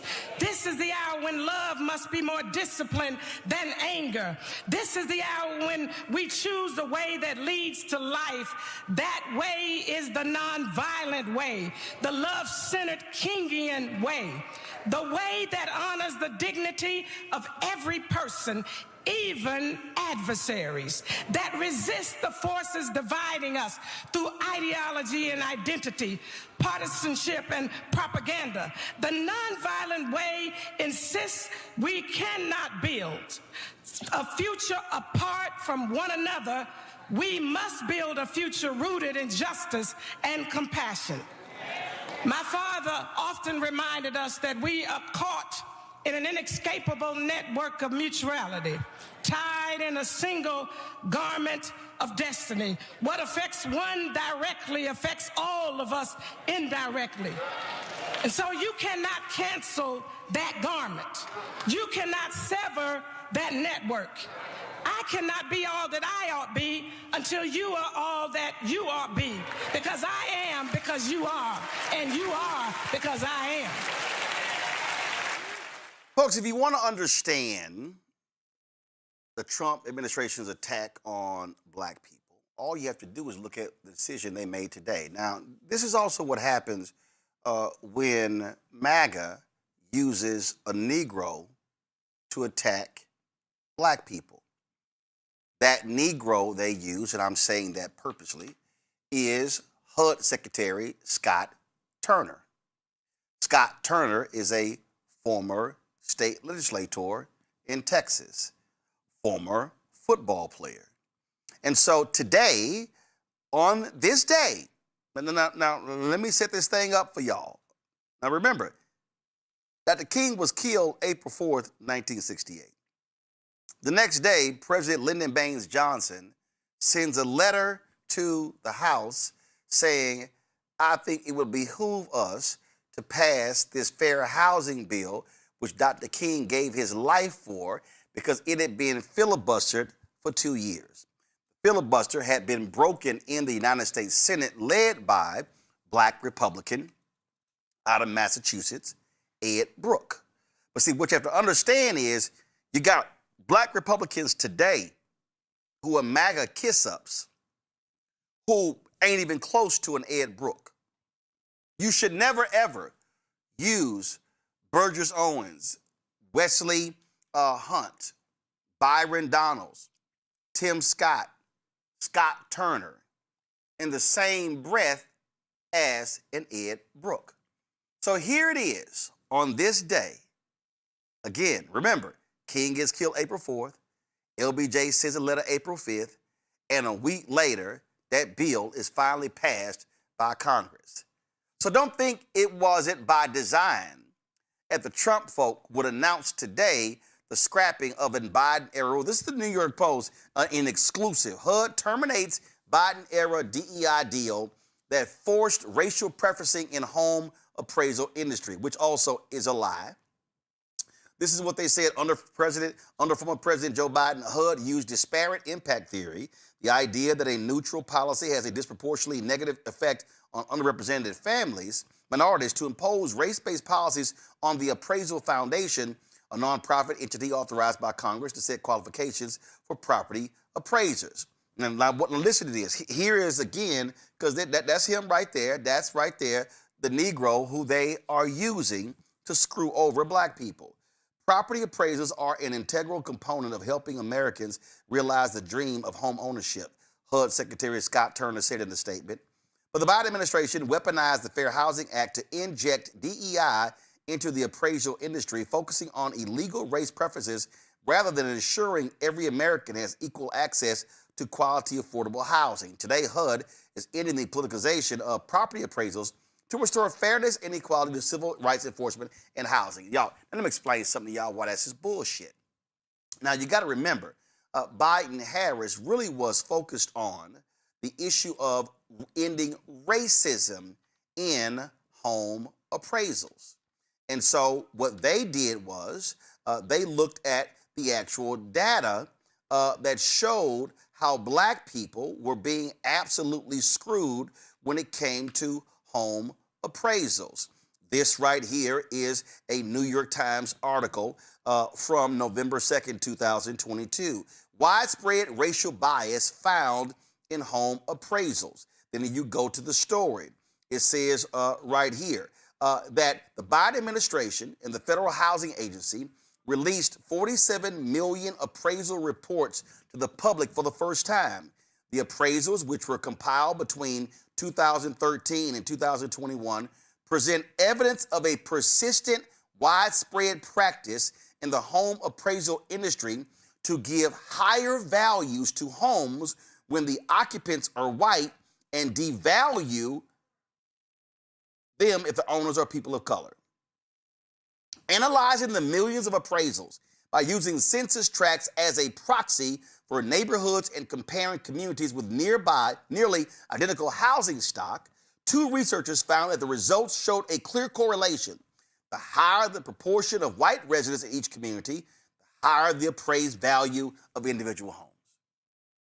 Now, see, for all you Negroes who said you couldn't support Vice President Kamala Harris because she was too black, she wasn't black enough, or you didn't like her for other reasons, you know she was advocating for this, advocating the ending of the racism, requiring these appraisals to have training.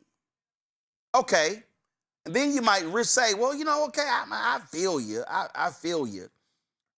But you do have to understand, in fact, I pull it up. This is another New York Times article. Kamala Harris says inequality persists in home appraisals. The vice president announced new plans to prevent racial bias in home appraisals following the evidence of widespread discrimination against black homeowners. See, that Negro Scott Turner and Donald Trump, they don't give a damn about black folks being screwed through home appraisals. They don't care about the billions of dollars that black people lose due to racist home appraisals.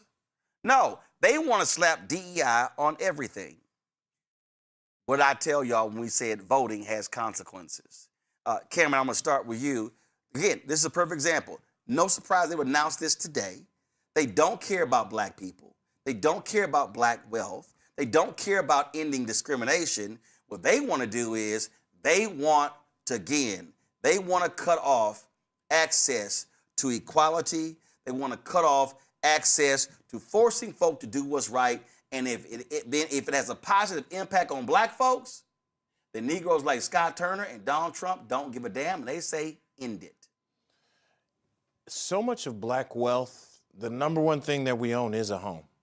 And this, I remember when this was being enacted and talked about. This was one of the last things I worked on, just in terms of trying to get out the message of when that initial focus around this executive order. But for them to do it on Dr. King's holiday, by design, on a day where Donald Trump and no official accounts from the White House or the president are even acknowledging Dr. King's holiday, it just is a stab in the back. And I think for the people who know there's racism and the racist nature of both the president, his administration, and things they're doing, I think this doesn't come as a surprise. I think for the people who turn their nose or turn a blind eye to it and continue to support the administration, I think this is just another thing they want to sweep under the rug and just not pay attention to. But it does cut at a core issue, because so much of our wealth, like the number one thing any family owns in where their wealth is generated, is in their property, is in their homes, and being able to pass that on to the next generation. And so when you're cutting off a few $100,000 homes and you're cutting off tens of thousands of dollars on that appraisal, that significantly not only impacts that family, but it impacts the wealth they're able to pass on to their kids. And it's just another dismantling of the entire ecosystem that supports black folks in America. This, Avis, is a story here, and it shows the reality. Due to racist home appraisals, it has cost black America $150 billion in equity. This is what this piece right here says. To Cameron's point, home equity represents 65% of all black wealth, according to the nation's oldest minority professional trade association, the National Association of Real Estate Brokers. And their report shows that as a result of the racism, analyzing housing data from 2021 and 2023, its two authors, James H. Carr and his colleague, Michaela Zonta, Both housing, finance, and urban policy experts reached a startling finding. Blacks have lost $150 billion in home equity due to biased home appraisals. Donald Trump and Scott Turner don't give a damn about black folks losing $150 billion. No, they don't. And I know James Carr very well. Let me just say he's an excellent researcher. And so whatever the numbers that he's coming up with there, I'm telling you, they're 1,000% correct. Okay. He is not flubbing those numbers. Now, listen, here's what I need to tell you about this. This administration, from day one, they have an agenda. We already know about what Project 2025 is in specifics, but let me just say the broader ideology, in my mind, the only logical conclusion is this. They are looking to maximize white political and economic power here, and specifically right wing, because it's not even all white folks, like right wing white political and economic power. They're looking to do everything that they can to disrupt the Latino community and deport as many people as they can. But specifically as it relates to Black people, the main target is our economic power today, our economic power tomorrow. And so this is why they are going after things like this, the equity in our homes. They're going after our jobs. They're going after the ability of our children to get quality education and college education to be able to maximize their future. They're going after all of those things to economically disrupt us. And what you're saying here is exactly right. This is not like something that you can just snap your fingers and correct everything overnight, particularly at the glacial speed that policy typically works in Washington, D.C. And this is why when we come out and vote and the realms of power are turned over to the Democratic Party, they need to act with urgency, and they need to prioritize things like this.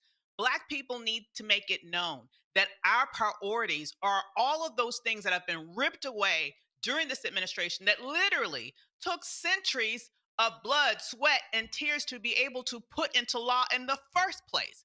And so I refuse to be one of those who are just satisfied for us being at the bottom of the list of priorities. We need to be at the top of the list of priorities, and the Democratic Party needs to know they need to move swiftly in order to mitigate these damages, because if they do not, these are going to be damages that will be felt literally for generations.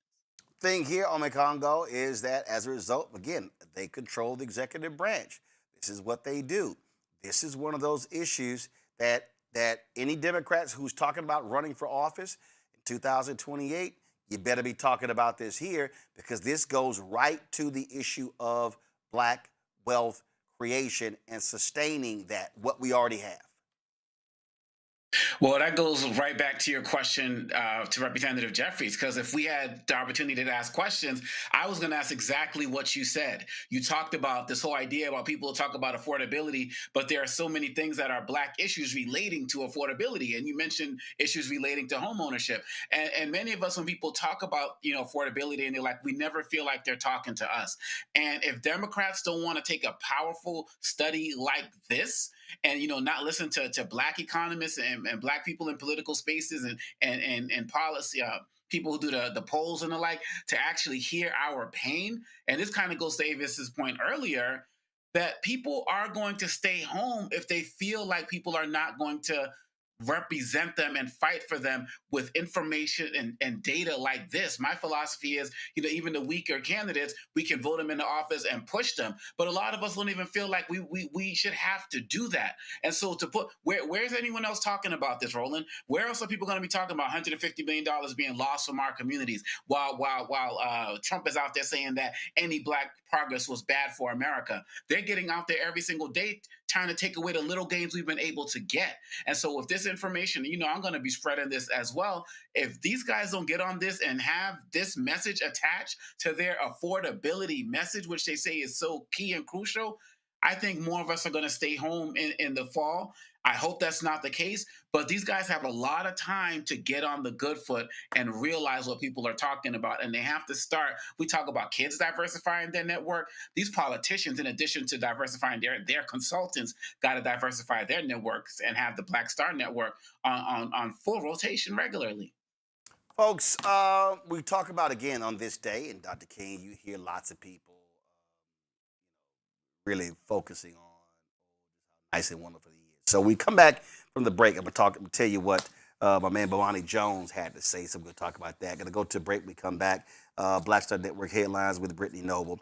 I'll be back on the show in a moment.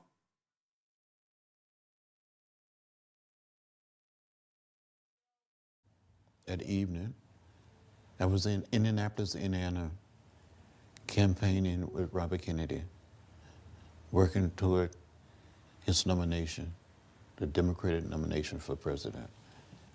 And when I heard that Dr. King had been shot, I didn't know his condition. When Robert Kennedy came to speak, he said, we have some sad news tonight, that Martin Luther King Jr. had been assassinated in Memphis, Tennessee. When the audience heard the message, I heard it at the same time, and I cried. When Dr. King was assassinated, I said, well, we still have Bobby. In less than 2.5 months, he was gone. And I think something died in America with the death of Dr. King and Bobby Kennedy.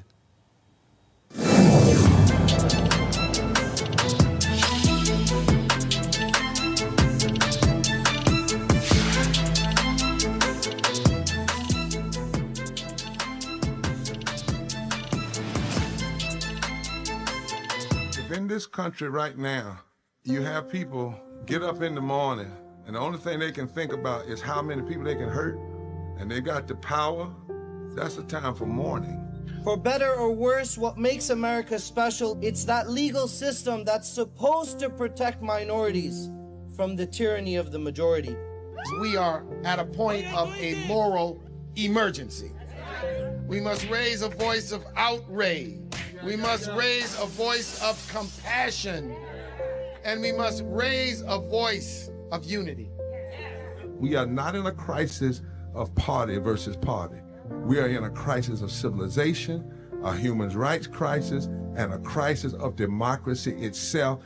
And guess what? You've been chosen to make sure that those that would destroy, those that would hate, don't have the final say, and they don't ultimately win.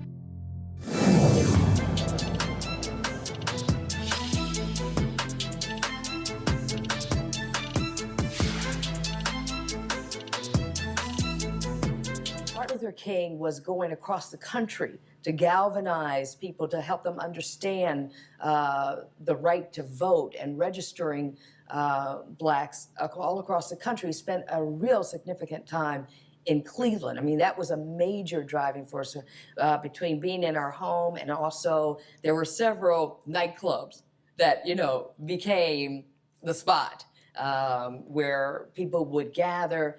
The movers and shakers, the politicians, clergy was so important as well. My father talks about the night that my Uncle Carl was elected to be Cleveland's mayor. And, you know, the streets were going crazy, waiting for the numbers to come in. And there was this excitement in the air. And the numbers are tallied. He wins the election. They were all upstairs in headquarters. Martin Luther King, my dad, my uncle, Otis Moss, so many other notables. And when my Uncle Carl said, well, I need to go down, I need to talk to the people and thank them for what they've done, Martin Luther King told my uncle and my dad, Carl, you going downstairs. I'm gonna stay up here and stay with Lou. I don't want to take away anything from your moment. So my Uncle Carl went on downstairs, and I said to my father, I said, what did you all talk about? And he said, we just talked about how significant it was that we were being swept up in this moment, that it was a real time of change, and what was being done here in Cleveland what would reverberate across America. All right, folks, that's more reflection on Dr. King. Time for Black Star Network headlines with Brittany Noble. Here we go.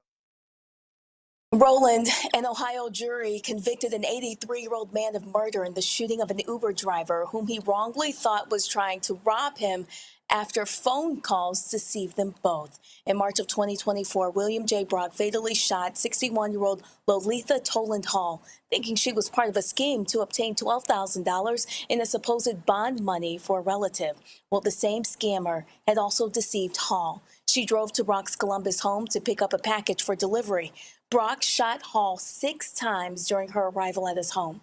During the trial, Brock's attorney argued that the shooting was an act of self-defense, claiming that the scammer made threats against Brock and his family. Brock testified that he felt threatened when Hall arrived at his house. Brock was convicted of murder, felonious assaults, and kidnapping. Now he's scheduled to be sentenced later this week. New Jersey's Attorney General is suing a suburban police department for systematically targeting Black and non-white drivers. Data from the Clark Township shows that between 2015 and 2020, Black drivers were pulled over nearly 4 times more often than white drivers, despite making up a small portion of the population. The lawsuit also cites a whistleblower's recordings alleging that town officials used racial slurs and discussed policing strategies meant to keep Black people out of the community. The U.S. Department of Education delays a plan to garnish wages of those with defaulted student loans. The agency says this move is only temporary. Secretary of Education Nicholas Kent says the temporary pause will help the Trump administration make improvements to the broken student loan system so that it functions more efficiently and fairly. However, delinquent student loan borrowers could see wage garnishments next month. The Committee for Responsible Federal Budget accuses Trump of receiving and extending pandemic-era student loan pauses that it had vowed to end. Around 5 million borrowers have defaulted on student loan payments, which means they haven't paid their debts in about 9 months. Immigration and Customs Enforcement says a man has died while in federal custody. ICE identified the detainee as Victor Diaz, a 36-year-old undocumented immigrant from Nicaragua who died on January 14th at a detention facility in El Paso. Contract security staff say they found him unconscious and unresponsive in his room. An immigration judge ordered his removal last August, and ICE processed a final order of removal just 2 days before his death. The agency says he died of a presumed suicide, though the official cause of death remains under investigation. This marks the 5th death of an undocumented migrant in ICE custody in the first 3 weeks of 2026. Trailblazing mathematician Dr. Gladys West, whose groundbreaking work helped make the modern GPS possible, has died at 95. Raised in segregated rural Virginia, West rose to become a key scientist at the Naval Surface Warfare Center, which is where her precise calculations help build the GPS systems that we use every day. While her contributions went unrecognized for decades, she is now celebrated as a hidden figure whose work transformed global travel, emergency response, and everyday technology. Dr. Gladys West leaves behind a legacy of brilliance, perseverance, and world-changing impact. Roland? Thanks a bunch. Folks, I saw a lot of different commentary today around Dr. King, and I really love what Bomani Jones had to say on his digital show. Check this out. I believe that Martin Luther King is the finest man that this country has produced, a man good in such a way that I don't think that this country deserved him in a number of ways. And the biggest thing that I say about King that I think is very important and speaks to, what he is or was, is that no one has ever spoken with greater moral clarity. And my greatest frustration with people who misappropriate his words, or, as this day goes on and people go and find the most benign quotes of his that they possibly can to put him out there, don't worry, be happy, Martin Luther King, right? That kind of stuff. You have to do it on purpose. It's the only way. You can't accidentally get it wrong. It's not possible, what was right and what was not. It wasn't just like expressed in slogan. It was always broken down. Because the thing about King that we also don't talk nearly enough about is he's really, really, really smart, right? Like the the logic on his stuff, like if you were doing it with arrows, like A implies B, B implies C, all that stuff, the lines are always so clear. There's so little noise that surrounds it at every turn, right? Like it's so clear. It's always there. It's so resonant. And it makes you stop and realize, and this is part of why King was so effective. Like, do you realize how like bad of a person you had to be to disagree with the things that he was talking about? Like how fundamentally rotten that you had to be? That's the only reason that like this holiday ever got passed or anything else, is that it's like ain't no leak in that ship, man. It's not there. It's not. And so with that in mind, I encourage you to go find anything that King has written. Chaos Our Community is the one that I typically recommend that people go to, and understand, man, he at every turn was confronting the problem of race and how we got there squarely, right? There were no punches pulled. There were no dirty punches either, but there were no punches pulled. He was always so straight ahead at this. And the greatness of King, to me, was another thing that was a settled matter. But we know that it is not. And we're going to have Howard Bryan on tomorrow to talk about his book that he wrote about Jackie Robinson and Paul Robeson. And they made Paul Robeson disappear. Like full on disappear. Like he never happened. Like it didn't, like perhaps the most famous black man in the world in the 1940s. By the time he was dead in the 1970s, it's like he was never there. Like the memories of these people can be made to evaporate very quickly without a conscientious effort to keep them alive. Now, something that I think is important when I make that point is this. And this is for everybody, though it has I think it has a special, somewhat special, particular meaning for black people. They can change what they teach in schools. They can change the points that they use to decide is like some larger form of education. They cannot change what we teach each other. They cannot change what we preach on our own time. They can't do it. Everything I ever learned about black people, I learned for black people. It was never with any sort of expectation that I was going to learn this in school. It just wasn't it, right? And we have to keep that in mind more and more, and remember that at some point, it looks as though it is possible that we are going to have to teach each other again about Martin Luther King.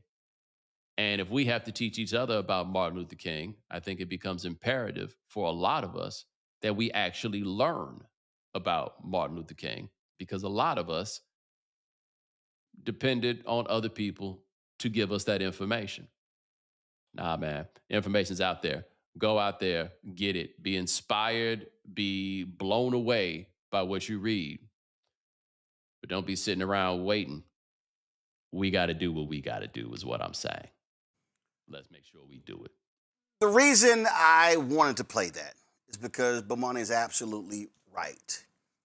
What I have consistently said, I said it in my speech to Columbus, Ohio, at the Columbus Education Association on Thursday. I said it at the City of Dallas's MLK program on Saturday, is that my big problem that I have is that consistently, when we have MLK events around his birthday, events during Black History Month, events centered around the commemoration when he was assassinated, that what we have done, white America, but even Black America, what we have done, we have allowed the gentrification of Dr. King. We have allowed the sanitized version of King to become dominant. We have stripped Dr. King of his radicalness. We've stripped him as a revolutionary. We've stripped him down to just being, this nice, wonderful, cuddly teddy bear who just wanted all of us to just get along. The NFL announced that they're going to put in the end zones of the AFC and NFC championship game in the Super Bowl to commemorate Dr. King. They're going to choose love in one end zone, and it takes all of us in the other. We talk about I Have a Dream. Oh, I saw this post from former Commanders quarterback, of course, played at Baylor, won the Heisman Trophy, RG3. Oh, yeah, I saw his post, and he posted a photo of him and his mixed race family. And this is what he posted. Give me 1 second. I want y'all to see this here. So he posted this tweet. I have a dream that my 4 little children will one day live in a nation where they will be not judged by the color of their skin, but by the content of their character. Happy MLK Day. And so he has this photo here of him, his daughters, and his white wife. That's fine. But RG3, you do know that it was a whole lot more said earlier in that speech. You do know in that same speech that was a radical economic speech. You do know in that same speech he called out police brutality. In that same speech, he said America gave black folks a check stamped insufficient funds. King had a whole lot to say. But see, when you only reduce King to the content of character and ignore the rest, then you are ignoring radical King. Nicole Hannah-Jones posted on social media when there was a group in Chicago that wanted to cancel her speech. So she completely redid her speech, and she made her entire speech quotes from King. Y'all, if we actually played on this show some stuff that Dr. King said and wrote, man, it would make a whole lot of white folk, but also black folk, real uncomfortable. Because as Bonnie said, King cut to the chase on a whole lot of stuff. And he made a whole lot of black folk uncomfortable, such as this. I'm tired of marching. Tired of marching for something that should have been mine at birth. I don't mind saying to you tonight. I don't mind saying to you tonight that I'm tired of the tension surrounding our day. I don't mind saying to you tonight that I'm tired of living every day under the threat of death. I have no martyr complex. I want to live as long as anybody in this building tonight, and sometimes I begin to doubt whether I'm going to make it through. I must confess I'm tired. Well, I don't know what will happen now. Now, see, they don't play that, but let me do this here. I'm going to keep playing this mountaintop part, because I need y'all to understand what we do even with this here. Listen. But it really doesn't matter with me now, because I've been to the mountaintop. I don't mind. Like anybody, I would like to live a long life. Longevity has its place. But I'm not concerned about that now. I just want to do God's will. And he's allowed me to go up to the mountain. And I've looked over and I've seen the promised land. I may not get there with you, but I want you to know tonight that we as a people will get to the promised land.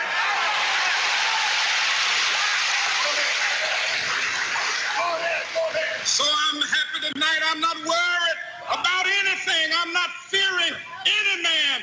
Mine eyes have seen the glory of the coming of the Lord. See, we love to play that part of his speech. That's the bottom 2 minutes. But how many times have you heard people play the other 41 minutes? How many times have you heard him talk about we're going to have economic withdrawal?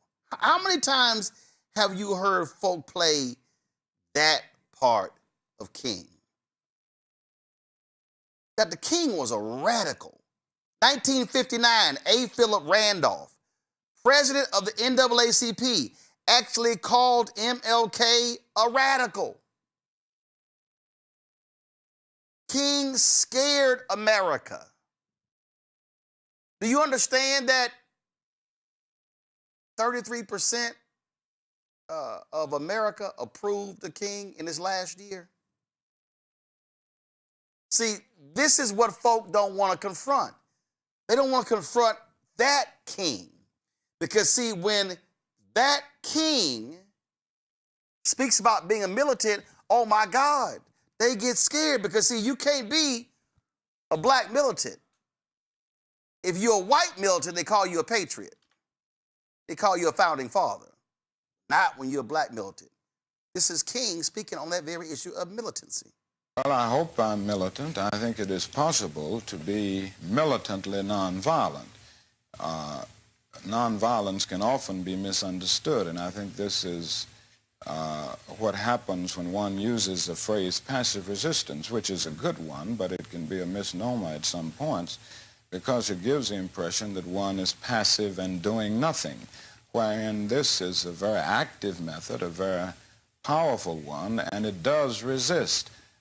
What we insist in the nonviolent movement is that in resisting the unjust system, and this should be done with all of one's might, but not with violence, and it should not be done with hatred. He's talking about militant, but that is not the King they want us to know. Because, again, the further you get away from King, then what you do is you get away from his death. That means that you are stripping him of what made him him, stripping him of him calling out America, challenging America in every facet. I'm going to play one more before I go to my panel. Listen. Be honest enough to tell you that I'm worried about America. Yeah. I'm worried about our nation because it's sick with racism still. Just think about the fact that we live in a nation which was founded on the principle that all men are created equal. And yet men are still arguing over whether the color of a man's skin determines the content of his character. And I believe that the Lord told me to say to the United States of America that is sick with militarism and is sick with excessive materialism. Have you ever thought about it? There are between 38 and 50 million people in the United States of America who are poverty-stricken, making income less than the poverty level. And yet, this is the richest nation in the history of the world. Our national gross product this year will go beyond $800 billion. And yet there are between 38 and 50 million people who are poverty-stricken. Now, something wrong. A lot of people are afraid to say it. But I don't mind saying it. You see, somebody said to me the other night, don't you think, Dr. King, you are going to have to start speaking more in terms of the administration's policy? Because since you started talking against the war in Vietnam, it's hurt the budget of your organization, and people who once respected you don't respect you anymore. And I had to look over and say, sir, I'm sorry, but you don't know me. I'm not a consensus leader. I don't determine what is right and wrong by looking at the budget of my organization, and I don't determine what is right and wrong by taking a Gallup poll of the majority opinion. And so because there's something wrong, our struggle must continue. And what we must see is that our nation's summers of riots are caused by our nation's winters of delay. I'm gonna start with you, Amy Congo. That's the king that Bermani is talking about. That we have to be teaching our children, our nieces, our nephews, our fellow brothers and sisters, and we've got to stop asking them to do it because they are never gonna teach that king.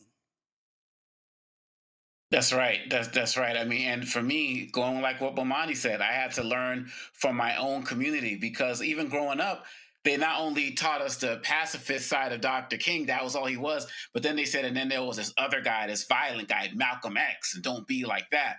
And so when we take the real Dr. King and you realize that their messages were the same, Andy Young talks about, they were friends, and all of those stories we don't know, that energy that I just got, if more people saw that image of Dr. King, those videos, and the fact that, in color to connect it more, with society today, because we think it's ancient and black and white times and all of that, that is what's so important. And lastly, I will say, when he said that point about y'all must not know me, I don't go to polls or whatever to get my opinion, Democrats need to also see that story as well, because like Jennifer Welch said, they crowdsource their morality. They take polls and talk to these consultants before talking about what's right. Dr. King said the time is always right to do right. I love talking to my kids about Dr. King and what he represented and what Coretta Scott King represented. And when we teach them, they easily turn on the TV and see that they're being lied to about this man. And it leads them to question what else have they been lied to about as it relates to our history. That's why we got to go with what Bomani said and take the weight and teach it the right way ourselves and teach about him ourselves the right way. Avis, his book, Why We Can't Wait. I have it right here. Also, first of all, King only wrote 3 books. People don't understand it. He only wrote 3 books. This is one of those 3, Chaos or Community, which Bomani talked about. I've talked about that book for years, and I guarantee you I sold more copies of that book than the King kids. I have mentioned that book in I have mentioned that book in speeches for 20 plus years. And the thing is, in here, MLK is challenging at their core white preachers for their silence. He's challenging the folks saying, how can you be about Jesus, but then you are silent on the treatment of black people? Again, this is radical King. Now, the words may be, again, somebody might sit here and say, well, the words are flowery and they're poetic. But no, he was calling white folks out at their core in this book. He certainly was, and specifically white, quote unquote, progressives. Here is the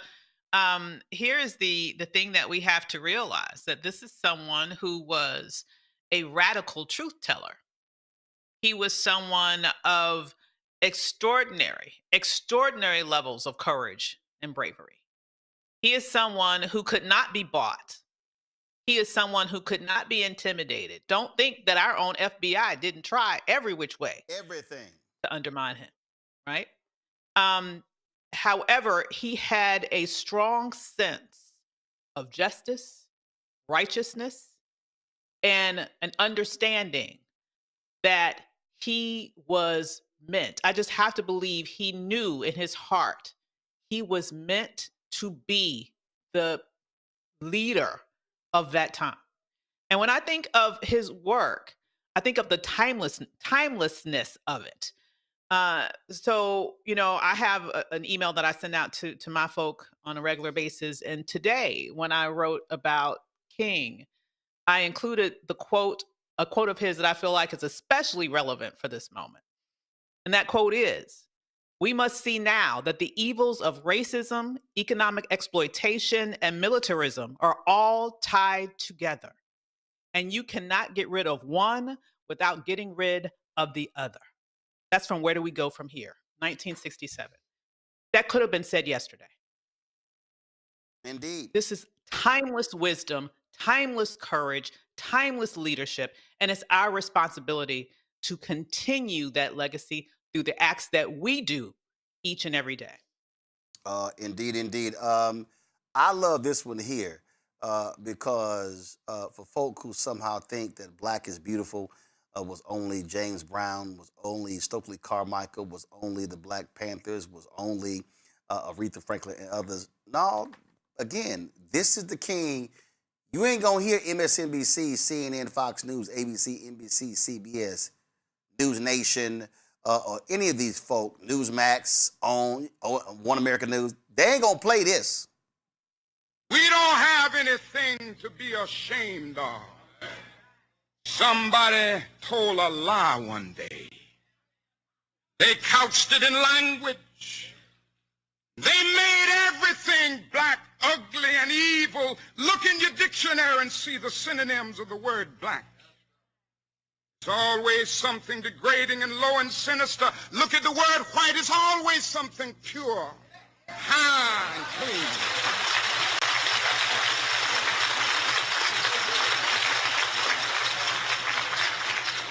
But I want to get the language right tonight.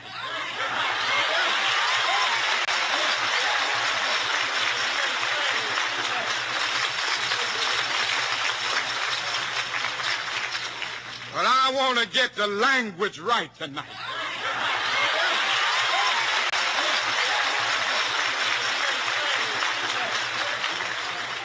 I want to get the language so right that everybody here will cry out, yes, I'm black, I'm proud of it, I'm black and beautiful. Cameron, that ain't AI. Let me, before I go to you, I do want to read this. This is from Why We Can't Wait. King writes, but though I was initially disappointed at being categorized as an extremist, as I continued to think about the matter, I gradually gained a measure of satisfaction from the label. Was not Jesus an extremist for love? Love your enemies, bless them that curse you, do good to them that hate you, and pray for them which despitefully use you and persecute you? Was not Amos an extremist for justice? Let justice roll down like waters and righteousness like an ever-flowing stream. Was not Paul an extremist for the Christian gospel? I bear in my body the marks of the Lord Jesus. Was not Martin Luther an extremist? Here I stand, I cannot do otherwise, so help me God. And John Bunyan, I will stay in jail to the end of my days before I make a butchery of my conscience.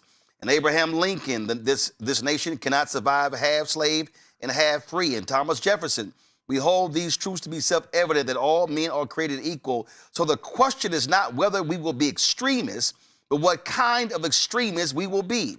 Will we be extremists for hate or for love? Will we be extremists for the preservation of injustice or for the extension of justice? In that dramatic scene on Calvary's Hill, 3 men were crucified. We must never forget that all 3 were crucified for the same crime, the crime of extremism. 2 were extremists for immorality and thus fell below their environment. The other, Jesus Christ, was an extremist for love, truth, and goodness, and thereby rose above his environment. Perhaps the South, the nation, and the world are in dire need of creative extremists. I wish we had a few more extremists who took on some of those, like I said, extremists for love, extremists for justice. As we were thinking about quotes, and especially in this, and we had so many different politicians on who like to pull like some of the highlights and quotes from Dr. King.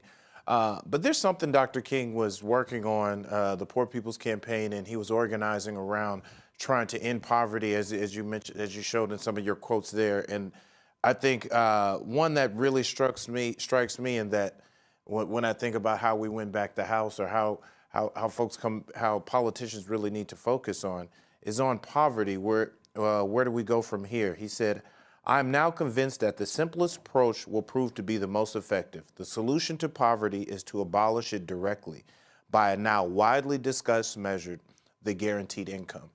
And when I think about some of the biggest political movements, definitely on the progressive side or on the Democratic side, the Bernie Sanders of the world, universal basic income, something to end poverty, because everything is showing us prices are going up. We're more and more people, black folks, everybody is being united by something that things are costing too much, affordability, however you package that.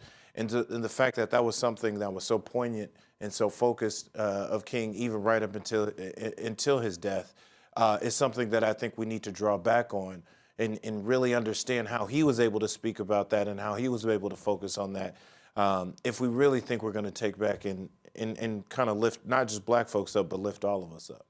Well, do understand, folks, one of the reasons why we did this show today the way we did it is because we know you are not going to get this much blackness, even on this day, on all those other networks combined. Matter of fact, I used to hate going on CNN on this day. Roland, do you believe that if Dr. King was here, that he would not be happy that his dream is not being fulfilled? They were all fixated on that question. I couldn't stand that. It was just dumb to me. In fact, there was one network that reached out to me that wanted me to come on to talk about the story that Cameron mentioned, young folks as they get further away from the civil rights movement. I was like, really? Out of all the black stuff that's happening today, y'all want to talk about that? But they canceled me because they got an interview with the coach of the Indiana football team because the national championship is being played tonight. So that tells you right there what priorities are. But this 2-hour show here is a perfect example of why black-owned media matters. We don't take King Day off for this very reason. Because we know these other networks, they're not going to play, they were not going to stream the MLK Memorial Wreath-laying ceremony. We did. They weren't going to stream all of the Ebenezer Baptist Church event. We did. They were not going to pull the interviews that we have of these civil rights luminaries that we actually have in our archives. In fact, right after this show, y'all got to stick around because we're going to be running a lot of these interviews. And after this show, the first one up is Zernona Clayton, secretary for the Southern Christian Leadership Conference. When she joined SCLC, she traveled the nation with Coretta Scott King as her aide. When Dr. King was assassinated, it was Zernona Clayton who was in the bedroom with her as she took calls and visits from world leaders. She talks about the last phone call, last conversation with Dr. King driving him to the airport when he went to Memphis. She talks about the aftermath. Wait till you hear her talking about climbing into the casket to reapply his makeup because the funeral home did an awful job. But she talks about this important history. And see, this is why we did this. You gotta understand something. December 2017, TV One canceled News One Now. We had gone to Atlanta and we did interviews with C.T. Vivian. And then what we did was, the show got canceled and I was sending them emails saying, hey, King's commemoration of the assassination is coming up. This was April 4th, 2018. And I kept saying, what are we doing? What are we doing? I wasn't hearing back. I sent emails in February. What are we doing? So finally, I decided to take it upon myself and spend $30,000 of my own money. And we went to Atlanta and interviewed Juanita Abernathy. I gave a speech in Buffalo, New York, and we traveled to Ithaca, New York, where there was a nursing home for retired Cornell University staffers. And we interviewed Dorothy Cotton. We hopped on a plane and went to San Francisco and went to Stanford, interviewed Clarence Jones, Dr. King's attorney, who helped him write the March on Washington for Jobs and Freedom speech, the I Have a Dream speech. In fact, I talked to Clarence today. He turned 95 years old a week ago. We talked to Claiborne Carson, who leads the King Center at Stanford University. We went to Memphis and talked to Bill Lucy. Lucy died last year, labor leader. We went to Los Angeles and talked to Dr. Lawson, an amazing figure. We did that. We did it because the voices needed to be recorded. Talked to Lori Stokes when the book came out. Her father was Carl Stokes, Reverend Jackson, Andrew Young, John Lewis, Eleanor Holmes Norton. We did that because we needed their voices. To listen to Reverend Jackson talk, he doesn't sound that way today. Dorothy Cotton, We interviewed her in February. The last words I said to Dorothy, "I'll see you in Memphis." She says, "Roland, I'll see you in Memphis." She never made it to Memphis. She was too ill. She died in May. Y'all, this is why Black-owned media matters. Our ability to record these stories and to share them and to have them and to be able to preserve them and then be able to replay them year after year and make them available, that's why it matters. I don't care. See, people have asked me, man, if MSNBC and CNN, one of these networks, and came and offered you a show, I'm like, no, because if I can't own it and control it, I don't want to do it.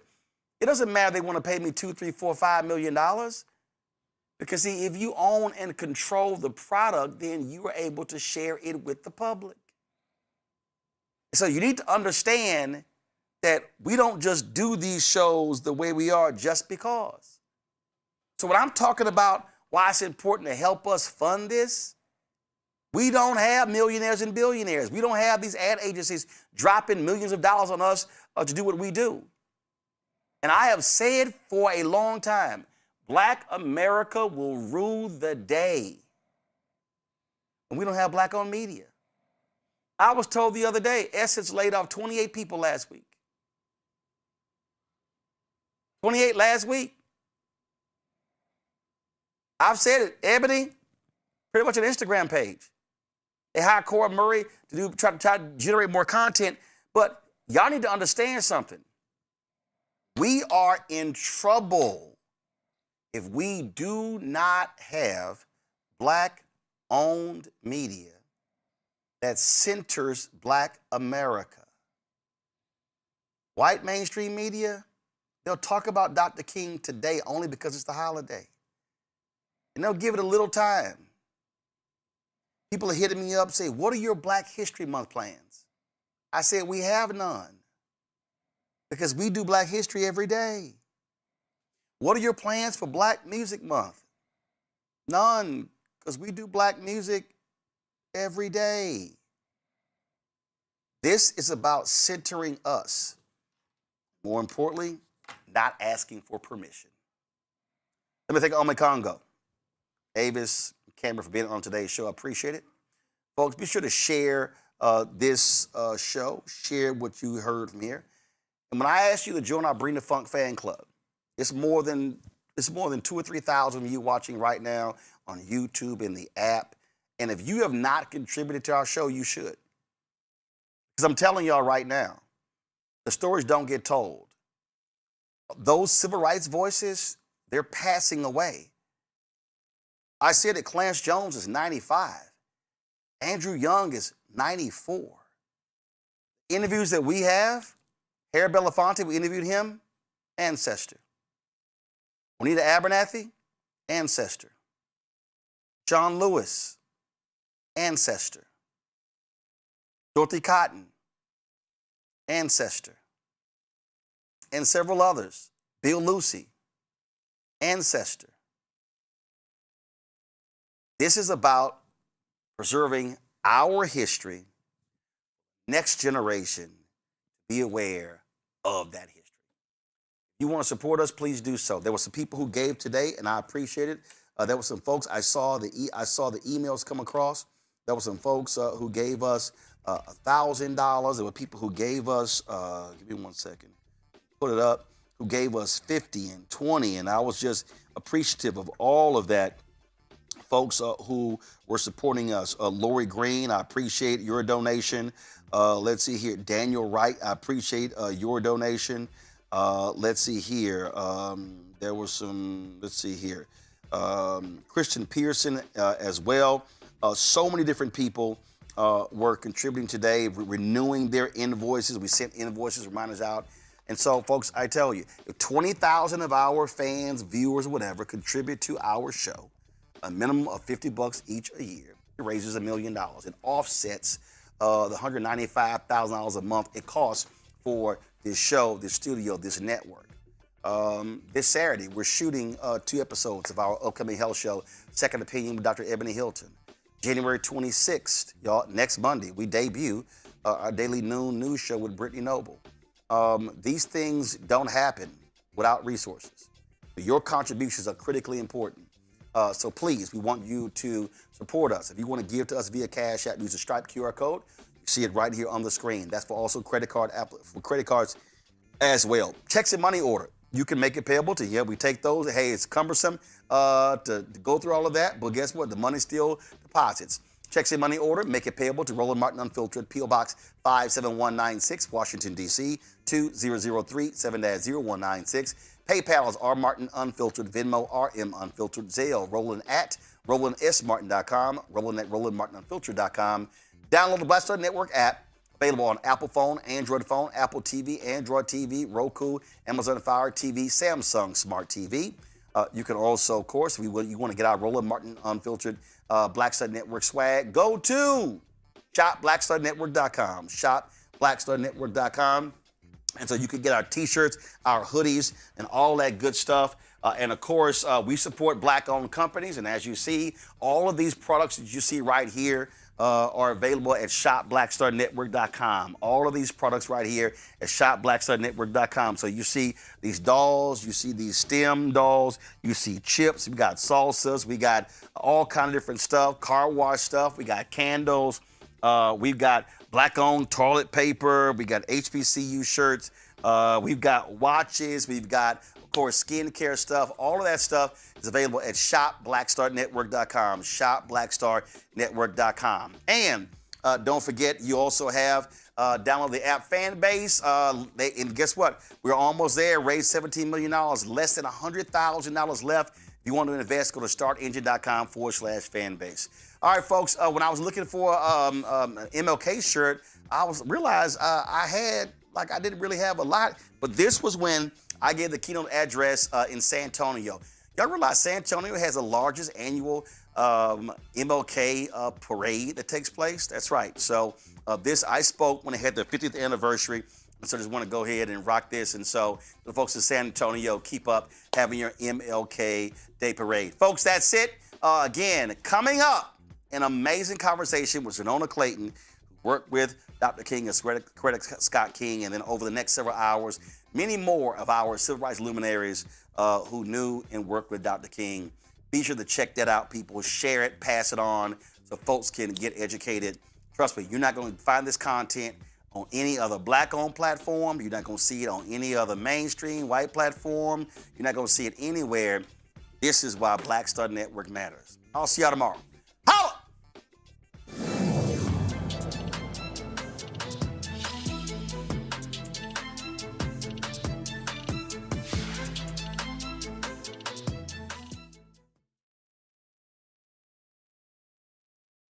How to spend some money.